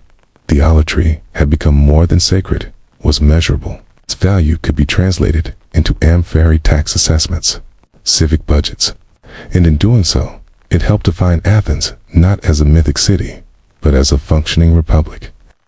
Its economy didn't rely on gold mines or fleeting conquest. It ran on oil, literally and administratively. This integration of symbol and system was echoed in the city's institutions. The Areopagus Council, one of Athens' governing bodies, often dealt with religious and agricultural matters. Among its duties was the protection of sacred lands, which included olive groves dedicated to Athena. These were not ceremonial roles, but were legal obligations, defined by documents, enforced by fines. Athena's influence reached beyond the trees. In craftsmanship, she was present in the loom and the workshop. Female citizens, though often excluded from political life, were given a visible, critical role during the Panathenaic festival, held every 4 years. During this celebration, a new peplus, a woven robe, was created by selected women and presented to Athena's statue on the Acropolis. It wasn't just a token of honor. It was a civic act, blending religion, labor, and communal identity. The robe itself often depicted scenes of mythic battle, especially the gigantomachal war between gods and giants, in which Athena played a decisive role. The choice of women to weave it added another layer. It signaled not just the goddess's power, but her order. The peplus wasn't sewn in isolation. It followed a pattern, a structure passed down and improved over generations. It was the same with laws, with institutions. With groves, there's something deeply procedural in how Athena shaped Athens. She didn't bless from afar, she embedded. Her wisdom wasn't a flash of lightning, it was a blueprint. The architecture of the city followed suit. The Parthenon itself, constructed during the height of Athenian democracy in the 5th century BCE, is a marvel of measured precision. Every column, every line, was mathematically calculated to create optical harmony. There are no straight lines on the building. Everything curves subtly to correct for visual distortion. And yet, the whole effect feels balanced, deliberate, just like Athena's demeanor. Even the sculpture inside Phidias' towering golden ivory statue of Athena was a symbol of planning. It wasn't simply an image to be adored. It was a treasury. The gold plating on the statue could be removed and melted down in times of crisis. She was not just a goddess. Outside the temples, her influence continued. In civic courts, oaths were sworn in her name. In schools, her attributes intellect, debate, reasoning were upheld as ideals. When the city honored new citizens, generals, or benefactors, the ceremonies often included offerings to Athena, not for favor, but for acknowledgement. To act in the interest of the city was to act under her gaze. Athens' sense of identity was so closely tied to her that it shaped its external policies. When Athenian colonists founded new cities, they often included small shrines to Athena, even in far-flung places. These weren't just for religious continuity. They were administrative beacons, affirmations that the colony adhered to the values and systems of the parent city. And yet, for all her presence, Athena was not warm. She was not a goddess of comfort. She was a goddess of design, a structure, of outcomes. She didn't inspire devotion through ecstasy or miracle. She inspired it through order, through measurable success. That's why her gift of the olive tree won, not because it dazzled, because it endured, but a tree, no matter how divine, must be tended. And so Athens organized its tending, scheduled it, budgeted for it, built law and ritual around it. The city didn't just accept Athena's gift, it internalized it. But in doing so, did it ever risk forgetting why the tree mattered in the first place? Was the olive tree sacred because it was planted by a goddess, or because a people learned how to keep it alive? The olive trees of Attica still stand. Not all of them, of course. The groves waxed and waned with time, with conquest, with fire, with drought. But in the hills beyond the modern sprawl of Athens, you can still find trees with thick, gnarled trunks coiled like old rope, split and silvered by centuries. Some of them, locals claim, are descended from the original trees planted under the shadow of the goddess's favor. Whether that's true matters less than the fact that people still believe it. Athena, though absent in statue or prayer, remains embedded in the structure of things, not in marble ruins or temple foundations, but in habits, in systems, in the very idea that order, thoughtful, deliberate, sometimes tedious order, is a civic good. The olive tree she planted was never meant to be worshipped for its own sake. It was a demonstration, a proof of concept. That power can come through utility, that symbolism need not be abstract, that the divine can arrive in the form of something slow to grow and easy to overlook. But trees, like cities, need maintenance, and eventually, even the most sacred roots face pressure in the 5th century BCE. During the Peloponnesian War, Athens strained under siege. Its walls held, but the systems inside grew brittle. Food was scarce, trade faltered, the population swelled with refugees. The olive groves, once staple pillars of commerce, became vulnerable. Orchards outside the city's long walls were burned by Spartan raiders. Trees that had stood for generations fell in hours, and with them, something more than wood was lost. A continuity, quiet infrastructure. Athens survived the war, but its dominance never quite returned. The Parthenon remained. So did the rituals. But the weight of the city's promise had shifted. Its democracy, so tied to Athena's vision, flickered in and out of strength. The systems she inspired were resilient, but not invincible. And yet, even as Athens declined, the olive tree endured. Not just as an agricultural resource, but as a cultural metaphor. Roman authors wrote about it with reverence. Travelers traced its mythic origins. In the Byzantine period, olive oil remained central to both economy and religion. Lamps burned it in churches. Bodies were anointed with it in last rites. And still, the story went. It had all begun with a goddess, a seed, and a choice. What lingers in this legacy is not a divine intervention, but a kind of civic faith, belief that planning, when done wisely, can transcend chaos. That planting something slow-growing is not a weakness, but a vision. Athena's tree did not promise immediate salvation. It offered future returns, incremental, dependable, quiet. This ethos extended even into philosophy. Plato, himself an Athenian, grounded much of his thought in the idea of order. In the Republic, the ideal city is not ruled by desire or force, but by reason. Athena's domain. Even the metaphor of the soul as a three-part system, rationale, spirited, and appetitevicos, the civic architecture of Athens, ruled not by impulse, but by deliberate design. Like an olive grove, the soul must be cultivated. Aristotle, too, grounded his ideas of politics and ethics in practical structure.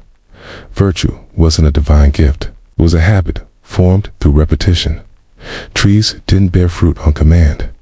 They did so with care, season after season.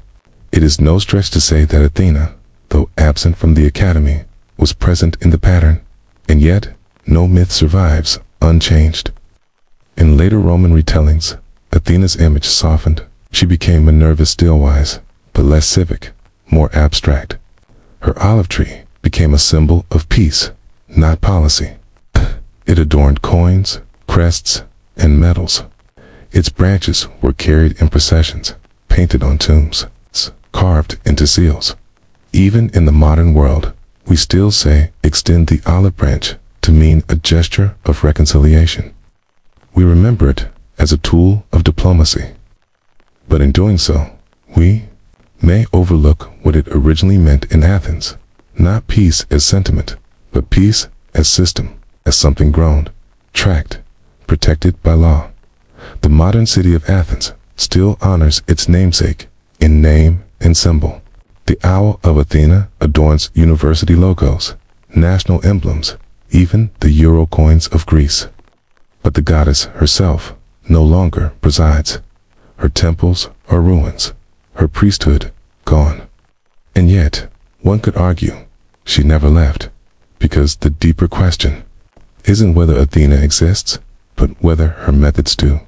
When a city builds policies that outlive their authors, when it invests in infrastructure that won't pay off for a generation, when it values deliberation over impulse, that is Athena. Not in myth, in motion, in the olive tree. It still grows. It's not a fast crop. Can't. Requires pruning, vigilance, protection from frost and disease. It does not forgive neglect, but with care, it will bear fruit for 1,000 years. Perhaps that's the final truth of Athena's contest, not that she won the city with a tree, but that she reminded the city how to win itself. Not by overwhelming force or sacred spectacle, but by choosing what takes time, by valuing what grows slowly and lasts quietly. And if that's the case, then maybe we've misunderstood what it means to be divine. Maybe divinity isn't thunder or revelation. Maybe it's scheduling harvests, enforcing land use regulations, balancing budgets, protecting trees. Maybe the sacred isn't what dazzles. Maybe the sacred is what survives. It's easy to think of Apollo as light itself, young, golden-haired, striding across the sky with his lyre and bow. A god of music, of reason, of prophecy, of poetry. But for all the mythic images of him blazing through the heavens, his most enduring role was not celestial, but administrative.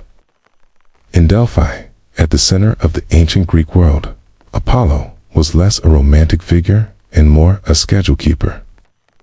A regulator of rituals, a manager of mysteries. There, on the southern slopes of Mount Parnassus, he presided not with thunder or fire, but with timetables and temple clerks. He was worshipped in spreadsheets of stone, in queues of anxious pilgrims, in sacrificial protocols, carefully followed month after month, century after century. In Delphi, the sun god kept office hours, but that wasn't always the case. According to myth, the site of Delphi had long been sacred long before Apollo arrived. Gaia, the earth goddess, was said to have once ruled it. Then came Themis. Then, the monstrous serpent Python, a child of Gaia. Apollo, newly grown and seeking a home, slew Python with arrows and claimed the site for himself. But even this myth, told so often with poetic flair, hints at something less dramatic. A transfer of power. A bureaucratic restructuring, a shift in oversight.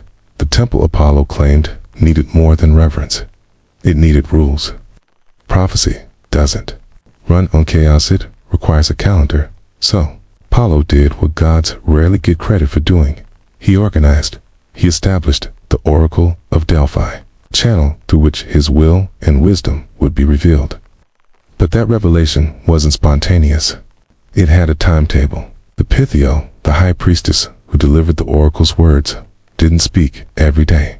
She spoke only on the 7th day of each month, except in the 3 winter months when Apollo was believed to be away, visiting the Hyperboreans in the far north. No prophecies during winter. Apollo's schedule was seasonal. This immediately required infrastructure. Someone had to mark time, count the days, notify the temple staff, track the lunar phases. Pilgrims traveled from across the Greek world, often taking weeks or months to arrive, to be turned away for showing up in the wrong season was not just inconvenient, it was costly. The temple kept records, tablets marked with festival days, inscriptions listing when rituals were to be held, what offerings to bring, what songs to sing. At the heart of it all was Apollo. Not his divine inspiration, but his central authority. His temple was not a free-fall of spontaneous visions. It was a place of appointments, procedures, and fees. That's right, Delphi charged for prophecy. Each visitor seeking the oracle had to pay a fee known as the palanos, a kind of sacred tax. The amount varied depending on status. Ambassadors from wealthy city-states paid more than humble individuals. There were also preliminary sacrifices, purification rituals, and waiting periods. The temple operated like a clinic, a courthouse, and a government agency, all in one. Sacred, yes, but also tightly managed. The Pythia, the oracle herself, fasted before each session, bathed in the Castalian spring, and chewed bay leaves, sat upon a tripod over a chasm that, according to legend, released vapors that put her into trance. Whether those vapors existed or not, the important thing is this: her words were not taken at face value. They were recorded, interpreted, translated by priestmen trained in decoding divine language into actionable advice. The words of Apollo came through layers of review. Here again, we find Apollo not as poet, but as system.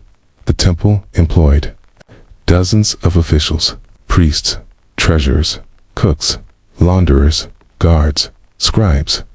They recorded dedications from visiting cities, tracked donations of gold and bronze, weighed offerings, and inscribed important oracles in stone.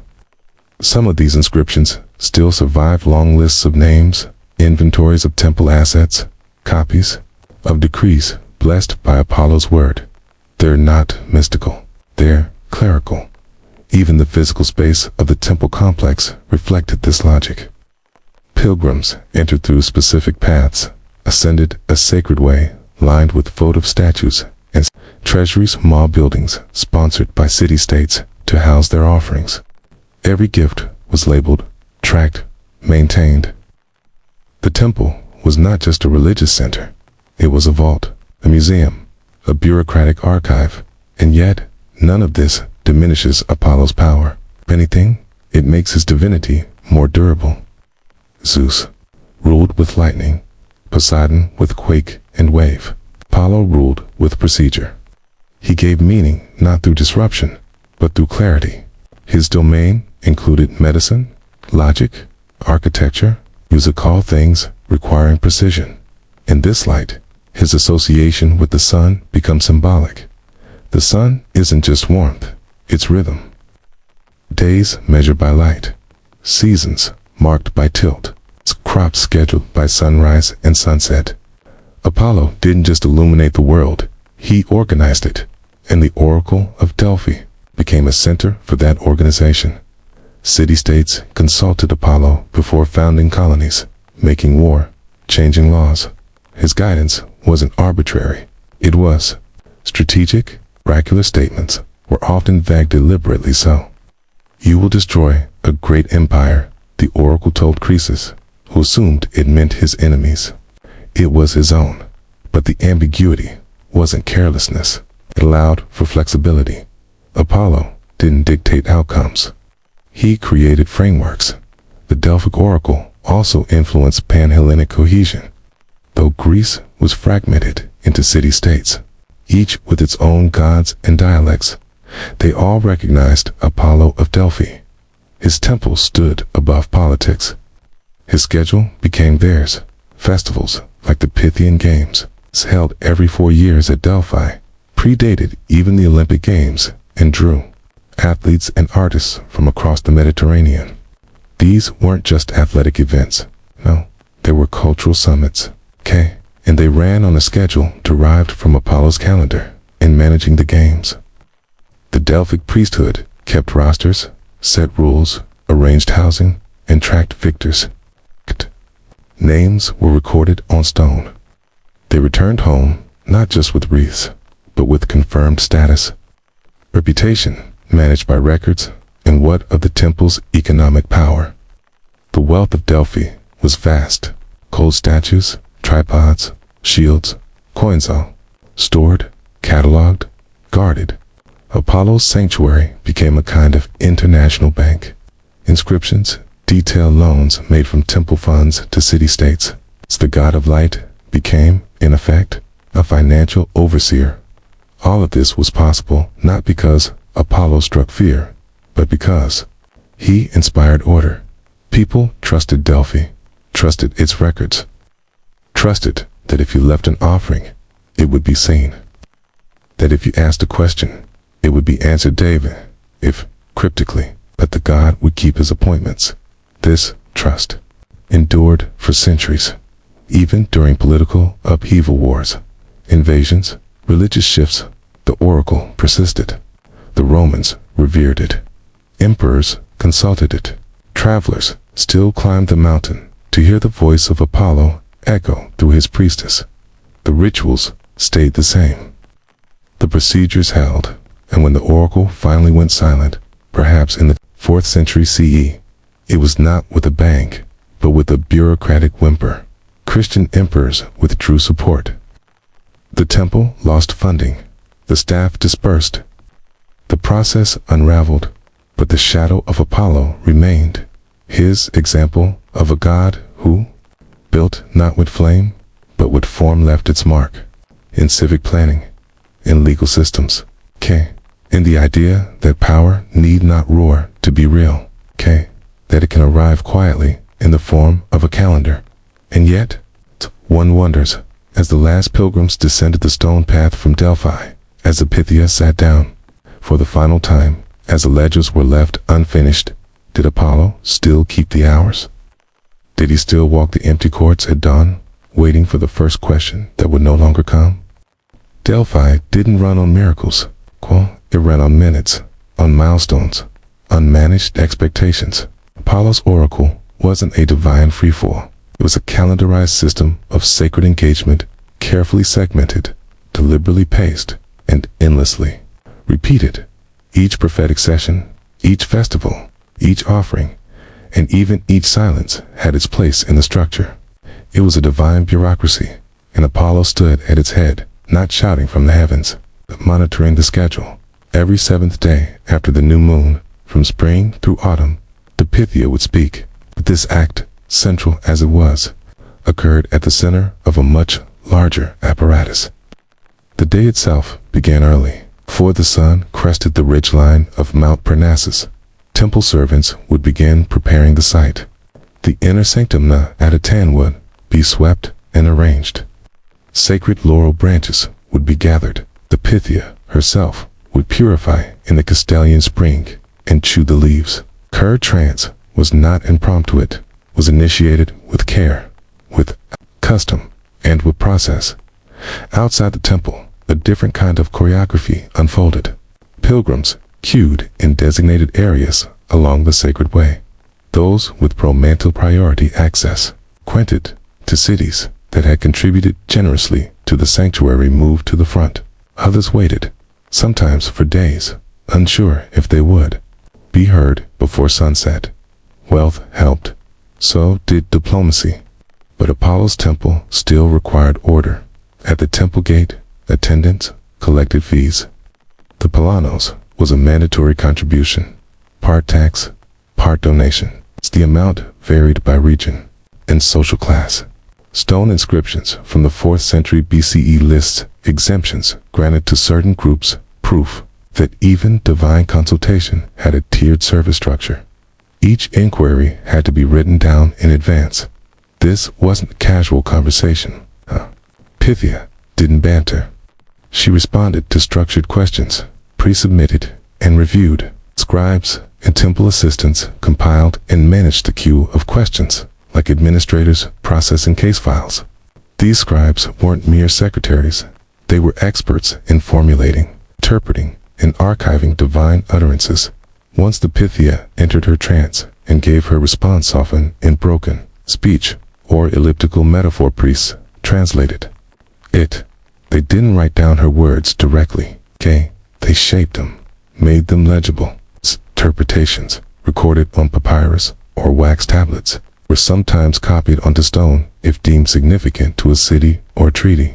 In this way, Apollo's prophecies didn't just shape individual lives, they became state documents. What emerges from these fragments is not the image of a wild mystic, but a complex chain of data, processing, input, medium, filtering, output, distribution, review, even among the gods. Apollo had created something akin to an early information system, and, like any such system, it required constant maintenance. Its temple was staffed year-round, even when Apollo was said to be away during winter. While the oracle fell silent in those cold months, the bureaucracy did not. Accounts were balanced, inventories tallied, repairs made. Preparations for the Pythian Games, held every 4 years, began months in advance. The sanctuary's wealth, stored in treasuries built by grateful city-states, needed to be protected and catalogued. One particularly detailed inscription from the late 5th century BCE outlines responsibilities for cleaning certain altars, managing olive oil stores, and maintaining bronze vessels used in rituals. Each item had an assigned handler. Fines were levied for failures. Apollo, it seemed, delegated liberally but never forgot. The sanctuary's income came from multiple sources: fees, donations, temple land leases, and even interest on loans. Apollo's priests occasionally lent money to cities, using temple funds, mostly precious metals, stored in the treasuries. These loans were formalized by contracts and repaid with tribute or political favors. Delphi, while neutral in name, exercised real influence through financial leverage. Sacred economy became civic diplomacy. The Delphic Amphictyony, Council of Regional Greek Powers, helped manage and protect the sanctuary. Members rotated duties. The council organized temple repairs, punished violations, and coordinated international festivals. Apollo's influence thus extended into interpolis governance. He wasn't just a god of music or prophecy anymore. He had become an administrator of sacred federalism. Even the festival calendar was precise. Theophania, a spring festival, celebrating Apollo's return from his winter sojourn, was carefully dated using lunar cycles. Caria, commemorating Apollo's slaying of Python, reenacted the myth with ritual drama. None of these events were casual. They were choreographed across years, days calculated, sacrifices scheduled, chorus lines drilled. Spectacle required repetition, and repetition required records. The priests themselves, known as hosioi and prophetai, were chosen from Delphic families. Their roles were not hereditary, but deeply civic. They met in official chambers, maintained ledgers, and wore ritual garments only during specific ceremonies. When not performing their duties, many of them engaged in ordinary business, landholding, trade, minor politics. The god they served may have been eternal, but the work was seasonal. Among the most revealing features of Apollo's temple were its inscriptions. More than 800 survived into walls, pillars, stones, and treasuries. Some marked treaties. Others record manumissions, slaves freed in the god's presence, their names and conditions chiseled into permanence. Others list inventories of prementories, temple possessions, right down to bronze ladles and ivory combs. These weren't offerings of grandeur. They were tools, and they were tracked. To be lost was to be found. Through these inscriptions, the sanctuary begins to resemble a kind of ancient filing cabinet. It's open to the elements, but eternal in ambition. The god's voice, often poetic in legend, was rendered in numerical lists and civic decrees. It was a quiet metamorphosis from myth to management. Even the stones spoke in order. Delphi also maintained relationships with oracles elsewhere. Dodona, Didyma, Claros each had its own procedures. But Delphi, under Apollo, set the gold standard. Its structured system became a template, emulated by others. In this way, Apollo's idea of divine communication, that it must be managed, interpreted, and codified, spread across the Greek-speaking world. And yet, its very structure made Delphi vulnerable by the Roman period. As empire replaced city-state politics, the oracle's influence began to wane. Fewer embassies arrived. Funding became irregular. Some prophecies continued. Nero consulted Delphi, but the weight of ritual began to sag. Apollo's calendar kept turning. The priests still opened the gates on the 7th day, but fewer came. Still, the clerks wrote. There's something touching in the tenacity of it. Even when the crowds diminished, the staff continued to tally. Even when the oracle fell silent, the ledgers remained open. God might have laughed, but his procedure did not. In the 3rd century CE, a Christian traveler passed through Delphi and wrote that the temple was abandoned, but clean. The altars were swept, the doors unlocked. Someone, it seemed, still kept the schedule. It's tempting to romanticize Delphi as a lost fountain of mystery. But the deeper truth may be more human and more impressive. For nearly 1,000 years, a mountain shrine managed to create and maintain a living system of sacred information. And at its head stood a god who valued clarity over chaos. Apollo's gift was not just prophecy, it was processed what happens to a sacred system when no one needs it anymore, and who closes the last ledger when the god is gone. There's a strange kind of quiet that settles in places built to be loud. Delphi had once been filled with the hum of pilgrims, the scrape of sandals over flagstone, the chant of priests at dawn. The air, so saturated with smoke and speech, eventually emptied. And when it did, what remained was not silence, exactly, but schedule without motion, rituals awaiting participants who would never come. The infrastructure of divinity still in place, but unstaffed. A celestial office closed, but with the papers still on the desk. By the 4th century CE, Delphi had entered decline. Not abruptly. There was no dramatic decree, no earthquake that cracked the foundations of Apollo's temple and sent the Pythia fleeing down the mountain. Instead, there was disuse, budget cuts, changing priorities, the steady spread of Christianity chipped away at the temple's base, not with pickaxes, but with disinterest. And yet, for a time, the site lingered. Old calendars still tracked the 7th days. Offerings still came in trickles. It's possible that some oracular activity persisted, under new guises, with fewer attendees, fewer scribes, fewer stones etched with answers. The god didn't vanish. He was gradually, bureaucratically outpaced. What gets lost in the poetic endings of such places is the sheer volume of what remains. By the time the oracle fell silent, it had spoken through the Pythia and her interpreters thousands upon thousands of times. Only a small fraction of those utterances survive. But what does survive isn't the prophecies themselves. It's the structure around them. Take the temple inventories. Preserved in painstaking inscriptions, they listed the contents of the treasuries, reviewed every few years by newly appointed officials. Votive shields, ceremonial weapons, ivory furniture, golden crowns, silver bowls, and even simpler items, like leather pouches and clay lamps. Each object was catalogued, often with donor names and conditions attached. This wasn't divine excess, was asset management. Even the process of replacing worn-out tools was regulated. If a sacrificial knife dulled, a new one had to be approved and documented. No spontaneous substitutions. Everything had a protocol. Apollo's voice may have sounded in poetry, but it was stored in stone accounting. And yet, what makes Delphi truly haunting is how persistently its ruins reflect that structure. The sacred way still winds up the mountain. The temple foundations, though reduced to knee-high blocks, still outline rooms where visitors waited, where sacrifices were made, where the Pythia spoke. The Thalos, that round structure near the Castellan Spring, still stands in fragments columns like question marks against the sky. Tourists visit these ruins now and marvel at the view ahead, the ancient engineering, at the aura.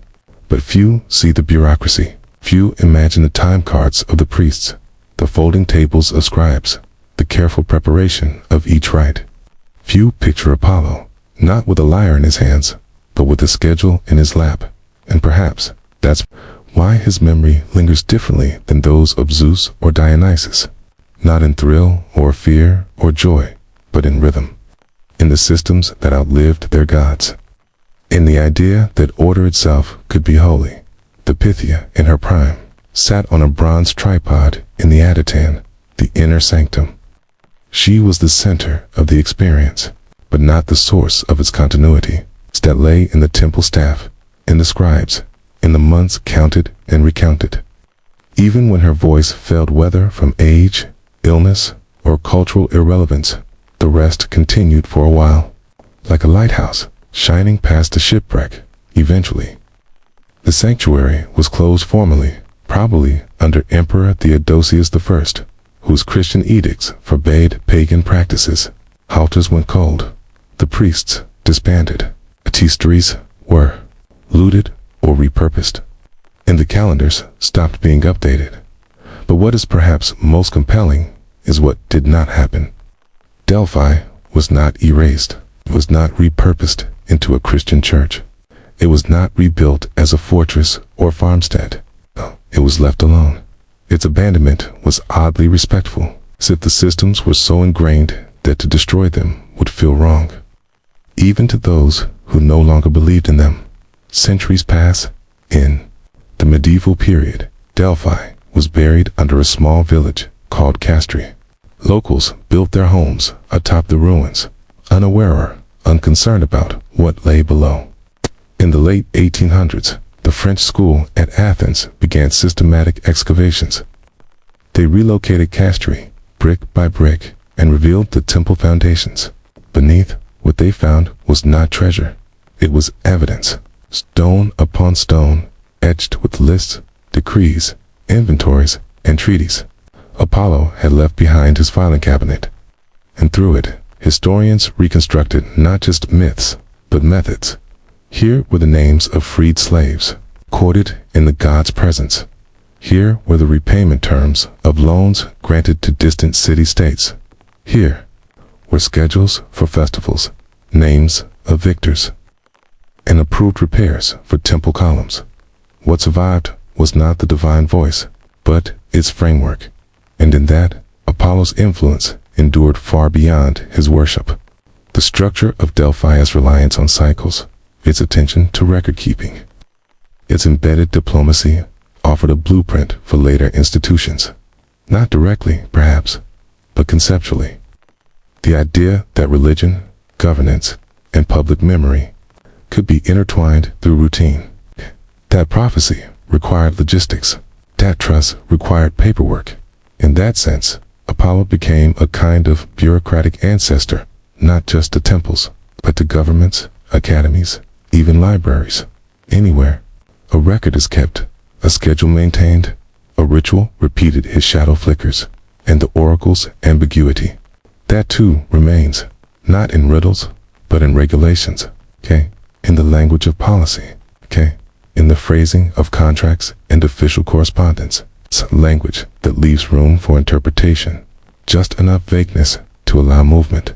Apollo understood that truth could be slippery, and that to control it, one needed to manage not just the message, but the medium. So what does it mean that Delphi fell silent? Not that the system failed, but that its context changed. Apollo didn't vanish.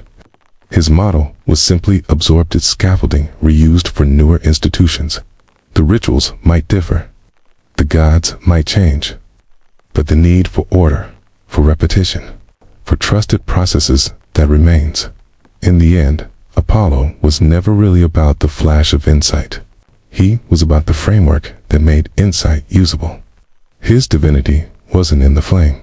It was in the wick, trimmed and measured, burning at a steady rate. So when you walk among the stones of Delphi, try to hear not the oracle's voice, but the footsteps of the temple staff opening the gates at dawn. The rustle of scrolls, the click of an abacus, the quiet hum of a sanctuary run like a clock. And ask yourself, when a god spends centuries telling people what to do, it's what happens. When he finally stops speaking, do the people fall apart? Or do they just keep following the schedule? If you're seeking high drama in the ancient myths, you'll find plenty of thunderbolts and heroic duels. But if you're looking for the infrastructure that held the civilization together, the rituals, records, the recurring prayers for rainfall, you'll find Demeter standing quietly in a field of wheat. Not a warrior, not a seductress, a mother, yes, but more than that, a manager, a goddess of cycles, of seasons, of sowing and reaping. Her story is less about rage than rhythm. less about spectacle than sustenance. She ruled not the skies or the seas, but the plow. And, like any good administrator, she ran on a calendar. At the heart of Demeter's myth is a wound, the loss of her daughter, Persephone, abducted by Hades into the underworld. The story is well known. Demeter searches, the earth goes barren, and famine spreads. Eventually, a deal is struck. Persephone returns each spring, but must spend part of the year below. And thus, the seasons are born. But beneath that narrative is a framework not just emotional, but logistical. The myth of Demeter and Persephone isn't merely an origin story for seasonal change. It's an administrative explanation for agricultural cycles, theology of the harvest. Because what happens when a goddess grieves? In Demeter's case, she stops working, crops wither, rainfall patterns shift, rituals are postponed.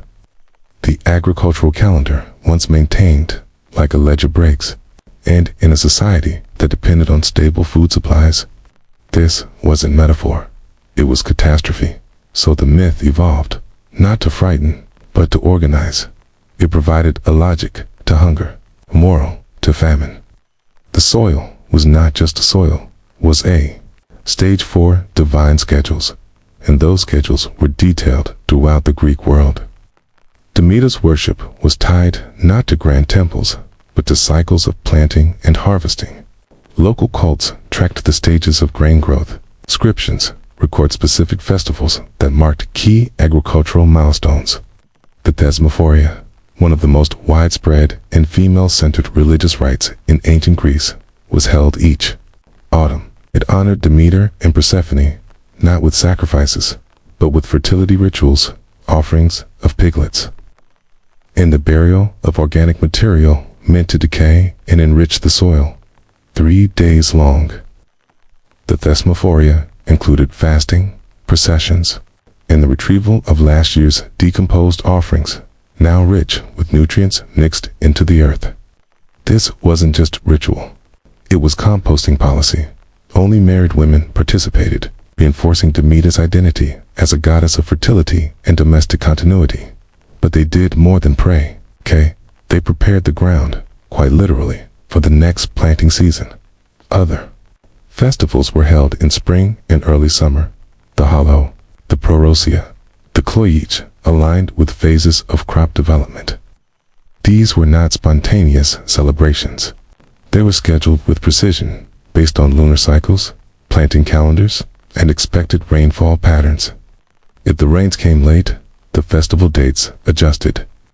Local priestesses and magistrates coordinated these shifts, consulting farmers and elders. In this way, the myth served the field. Demeter's grief became a calendar entry. Delphi may have kept Apollo's oracles, but Demeter's domain kept its own records, less dramatic, more essential. Temple complexes dedicated to her, especially at Eleusis, maintained inventories of grain reserves, seed distributions, and land leases. They had storage buildings, silos where surplus grain was collected and redistributed. In years of good harvest, offerings increased. In lean years, prayers intensified. One surviving inscription from Eleusis details the annual storage capacity of a granary, alongside the names of officials responsible for weighing incoming barley. Other records: a fine imposed on a man who diverted grain from sacred land to private sale. Demeter was not only a mother, she was a regulator. These sacred storehouses were more than vaults. They were safety nets, managed by religious officials. The reserves could be tapped during shortages, not for profit, but for survival. Demeter's temples didn't just guard faith, they guarded calories, and that required people, temple, scribes, priestesses, accountants. Each had roles, assignments, seasonal responsibilities. The Eleusinian mysteries. Demeter's most famous rites were prepared months in advance. Processions, purification ceremonies, grain sacrifices, dramatic reenactments of Persephone's descent and return. But behind the mystery was a logistical backbone. Participants in the mysteries had to be registered. They had to be Greek-speaking, free citizens, ritually clean. Local officials verified credentials. Fees were collected. Accommodation was arranged for visiting pilgrims. The mysteries attracted thousands from Athens and beyond, and each one had to be housed, fed, and scheduled. The central rites held in the telesterion were secret. Initiates swore oaths not to reveal them. But what wasn't secret was the preparation. The road from Athens to Eleusis, cleaned and guarded. The sacred torch relays practiced. Even the torch oil had quotas. Every step divinely inspired, perhaps, but also bureaucratically maintained. Demeter's worship thus straddled the line between sacred grief and civic planning. In Athens, city officials called archons had religious duties tied to Demeter. They oversaw grain imports, monitored prices, and enforced trade regulations. The goddess of the field became a symbol of physical stability. If bread was affordable, Demeter was pleased. If markets were disrupted, it was seen as a failure, not of luck, but of duty. The city's relationship with its surrounding countryside, its core, was shaped by this logic. Land use, taxation, and temple funding all orbited the rhythms of planting and harvest. Athena might have been the city's namesake, but Demeter made sure it ate. And when famine struck, the myths didn't blame mortals. They blamed Demeter's sorrow. That sorrow, ritualized, repeated, became a framework. In bad years, festivals were redoubled. Inscriptions from smaller towns mentioned emergency sacrifices, petitions to Demeter to restore growth. But the rituals didn't just plead. They instructed. Communities reenacted Demeter's search for Persephone. They lit torches and walked the fields. They told the story again and again until it made sense of suffering. This wasn't theater. It was policy through myth, and in this policy was something more than survival. There was strategy, because in anchoring crop failure to Persephone's time below, the myth externalized blame. It softened panic. If the wheat died, it wasn't because the farmers erred. It was because the goddess mourned. Her absence explained the world's emptiness, but her return, that was where the real theology lay. Spring was not just a thaw. Night was a reinstatement of divine presence. The first green shoots weren't just plants. K were the goddess's forgiveness.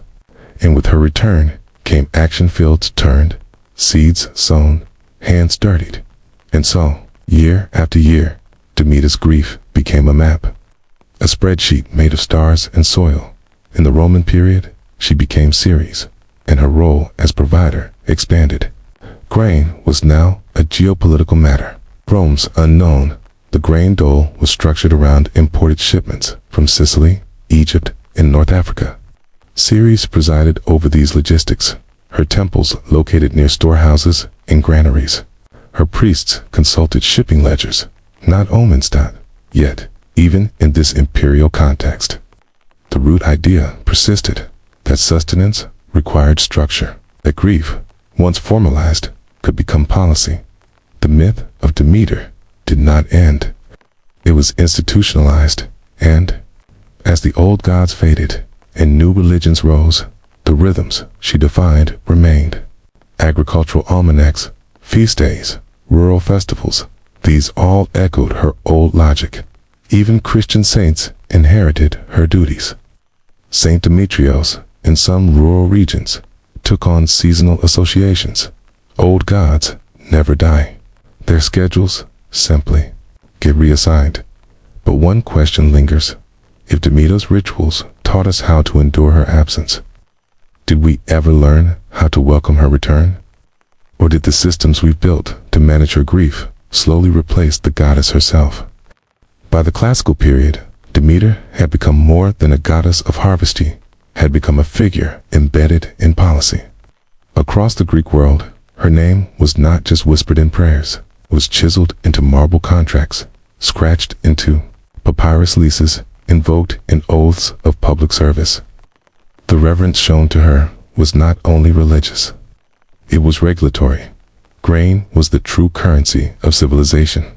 Before coins became widespread, before gold was standardized, before taxes could be calculated in drachmas, it was wheat and barley that stabilized city-states. You could eat it, store it, exchange it, or sacrifice it.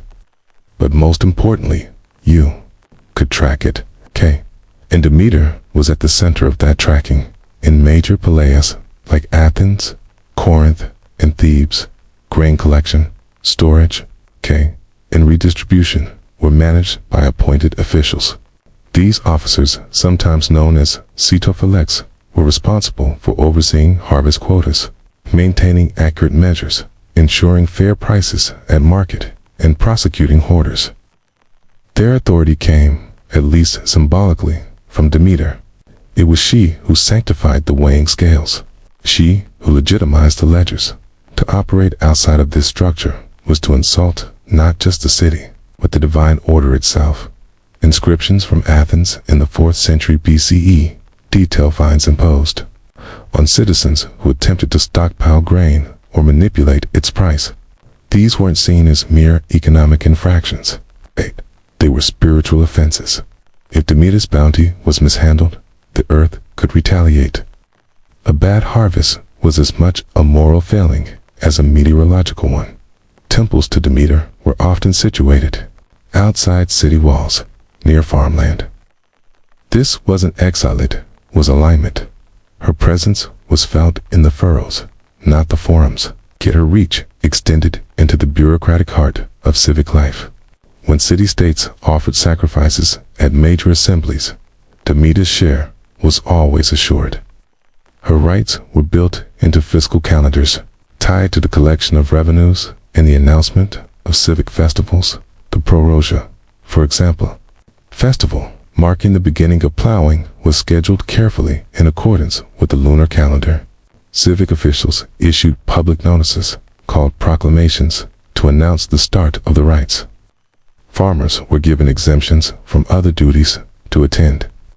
Specific animals were designated for sacrifice, and offerings of first fruits called apachi were brought to the temple. These offerings weren't voluntary.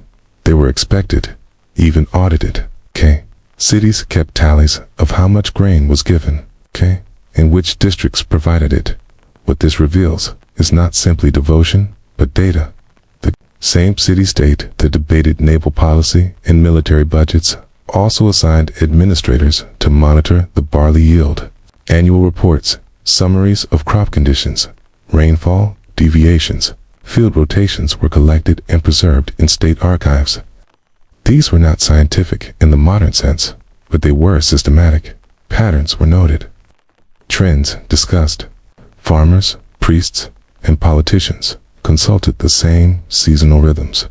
The Eleusinian mysteries, meanwhile, stood apart as both sacred ritual and state asset, controlled jointly by the city of Athens and the Olympide priestly family. The mysteries offered spiritual reward, but also cultural cohesion. Citizens from across the Greek world, and later from the Roman Empire, journeyed to be initiated. Their names were recorded. Their tributes measured an entire class of administrative roles emerged around these rites. Torchbearers, gatekeepers, purification officers, sacrificial butchers. Fees were collected, permits granted, pilgrims required, accommodation, security, food. City workers cleared the sacred way from Athens to Eleusis in preparation. Officials verified eligibility. No murderers, no slaves, unless freed. No non-Greek speakers. In some years, the mysteries drew upwards of 3,000 initiates. That scale demanded planning. Festival timetables were engraved in stone and publicly displayed. Each hour had its assigned act: processions, sacrifices, ritual bathing, fasting, the nighttime ceremonies in the telesterion. Even the torches used during the climactic rites were counted and replenished year to year. The rituals were secret, but the logistics were not. What's remarkable is that these processes endured for centuries. Even during times of political Instability, the Peloponnesian War, the Macedonian conquests, the Roman annexation of Greece, the mysteries persisted. They were too valuable to discard, too structured to disrupt. Foreign generals might desecrate temples or loot treasuries, but rarely did they interfere with Eleusis. The and divine were considered too great. Demeter's presence during these festivals wasn't abstract. She was represented in statuary, in hymn, in the scent of roasted grain. But more profoundly, she was represented in the process itself, the cues, the record books, the sequences of action that turned grief into governance. This was especially evident in the lesser-known but essential practice of sacred agriculture. Certain temple lands were designated as hieros, holy ground. These plots were leased to private farmers under strict terms. The land remained the property of Demeter's temple, and a portion of the yield was owed as rent. Inscriptions from Eleusis and nearby Attica showed that these leases were auctioned publicly. Contracts were engraved and displayed in temple courtyards. Lessees were expected to maintain boundary markers, rotate crops as instructed, and report any infestations or failures. These weren't casual arrangements. They were enforceable agreements, binding both legally and spiritually. Temples maintained workers often hired from the local community to oversee these lands, inspect the fields, and enforce compliance. Even the planting of olives, grapes, or new grains required consultation. Demeter, through her priests, directed not just worship, but agronomy, and through all of this, the goddess's original narrative, her grief for Persephone, served as a backdrop.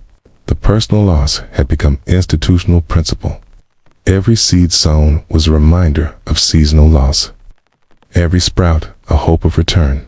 The emotional structure of the myth echoed through the material systems it inspired.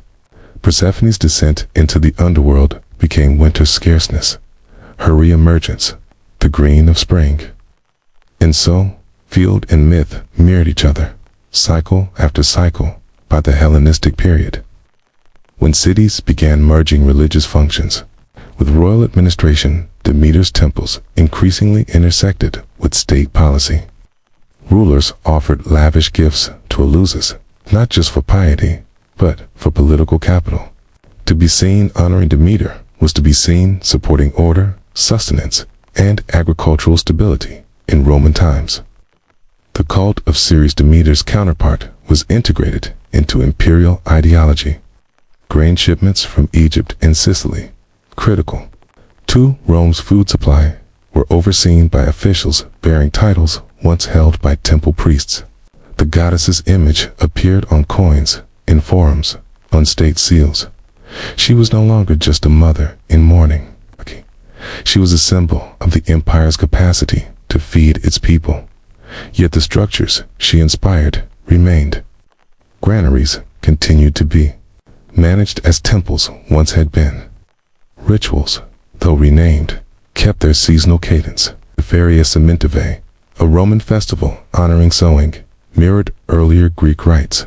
Even Christian authorities, after the decline of the old cults, quote, preserved elements of these systems repurposed for saints' seasons, or agricultural saints' days.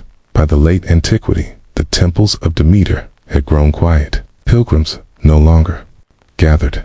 The priests disappeared. The torches went unlit, but the schedules remained transferred, adapted, remembered in practice, if not in prayer. Perhaps that was Demeter's true legacy, not the mystery, but the method. She taught that grief could be managed, that hunger could be predicted, seasons, while painful, could be patterned, that the earth was not just wild, but watchable. And in that watchfulness lay survival. So what happens when the systems outlast the goddess? Does the sacred vanish? Or does it simply become policy? By the time the last offerings were laid at Demeter's temple in Eleusis, the world had already begun to shift away from her. The old rituals that once tethered the soil to the sky, that once synchronized grief with agriculture, were dissolving into other forms, The fields, of course, remained. So did the harvests. But the goddess, slowly and quietly, was moving into history. No dramatic banishment marked her end. Instead, Demeter faded the way most gods do, bureaucratically. The festivals grew smaller, the leases fewer. The priesthood aged. Eventually, the rites stopped being performed, not because people rejected them, but because there were no longer enough people to remember them. Fields were sold, granaries repurposed, courts left unupdated. And yet, her systems lingered, even centuries after the temple's abandonment. The rhythms she instilled persisted in rural routines, in agricultural calendars, in the very structure of civic responsibility. Her name may have vanished from ledgers, but her influence remained in the way harvests were timed and how resources were managed, and in the belief that laws could be translated into policy. The ruins of Eleusis still whisper this history. Columns, now broken, foundations exposed to salt and sea breeze. No voices echo in a telesterion. No processions march from Athens to Eleusis. Yet the space still holds form. The steps are still there. The outlines of ritual. The paths once swept before festival days. The stone basins where offerings were washed. The choreography remains, even if the dancers are gone. What does it mean for a ritual to outlive its deity? Perhaps that was always Demeter's intention. Her myth was never about permanence, but return. Seasons do not last. Grief does not disappear, but both repeat. They move in patterns. And patterns can be followed, even when their meaning is forgotten. By late antiquity, Demeter's name had become a quiet footnote in most cities. The rise of Christianity reoriented public worship, focusing devotion toward new figures, new saviors, new rituals. But even then, some echoes remained. In remote parts of the Greek countryside, Christian festivals were held on old, sacred days.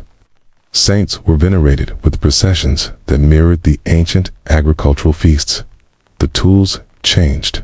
Purpose, not always. And while the goddess herself no longer received sacrifices, the earth she represented never stopped needing care.